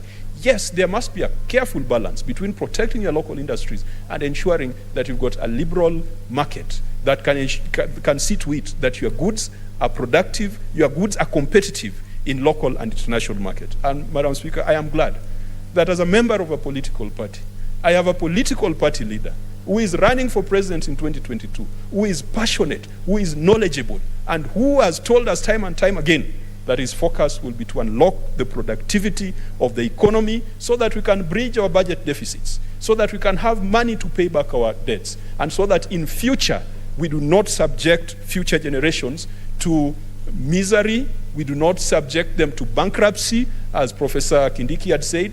We can bequeath a country that is rich to successive generations. Madam Speaker, finally, in this report, the Auditor General must be allowed to audit Kenya's debt situation. The executive blocked the Auditor General from doing so in the Eurobond matter, and Madam Speaker, that was completely out of order. I do hope that the Auditor General will be given the independence and the strength and the power and the teeth to ensure that they give Parliament a report in a timely manner on the sustainability and the transparency of the debt that we have. And the Institute of Public Policy Research and Analysis, wherever they are, a constitutional body, if they have problems of funding, they should come to Parliament and tell us they have a problem. Because this is supposed to be the think tank. When the current government got rid of the National Economic and Social Council, then they killed KIPRA. Who then is there to advise the government? It is unfortunate that sometimes the government is taking instructions and advice from bloggers and online contributors. Madam Speaker, we need to bring back these bodies. We need to strengthen KIPRA. We need to strengthen the National Economic and Social Council. We need to bring technocrats into thinking. We don't just want Machiavellis running government, because as it is now, our ministers have become Machiavellis. They're just looking for the best way of outwitting those people that they don't like. Their focus should not be on competitive politics. Their focus should be on unlocking productivity. And Madam Speaker, that is the ultimate solution to the debt problem that we have in this country. Madam Speaker, even though I said that the recommendations are lazy, but this is a good starting point for a conversation in the Senate. I do hope within the 6 months that the committee has recommended, we are going to get a report back in the House. I support. Thank you, Senator. Senator Haji Faria Ali.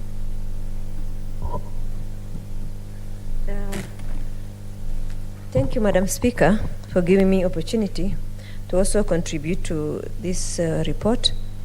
Madam Speaker, I just want to let you know that there has been a lot of effort also to bring down the commercial borrowings. Madam Speaker, the commercial, according to the data provided by Central Bank, the commercial debt in June 2019 was 36% of our external debt portfolio. Madam Speaker,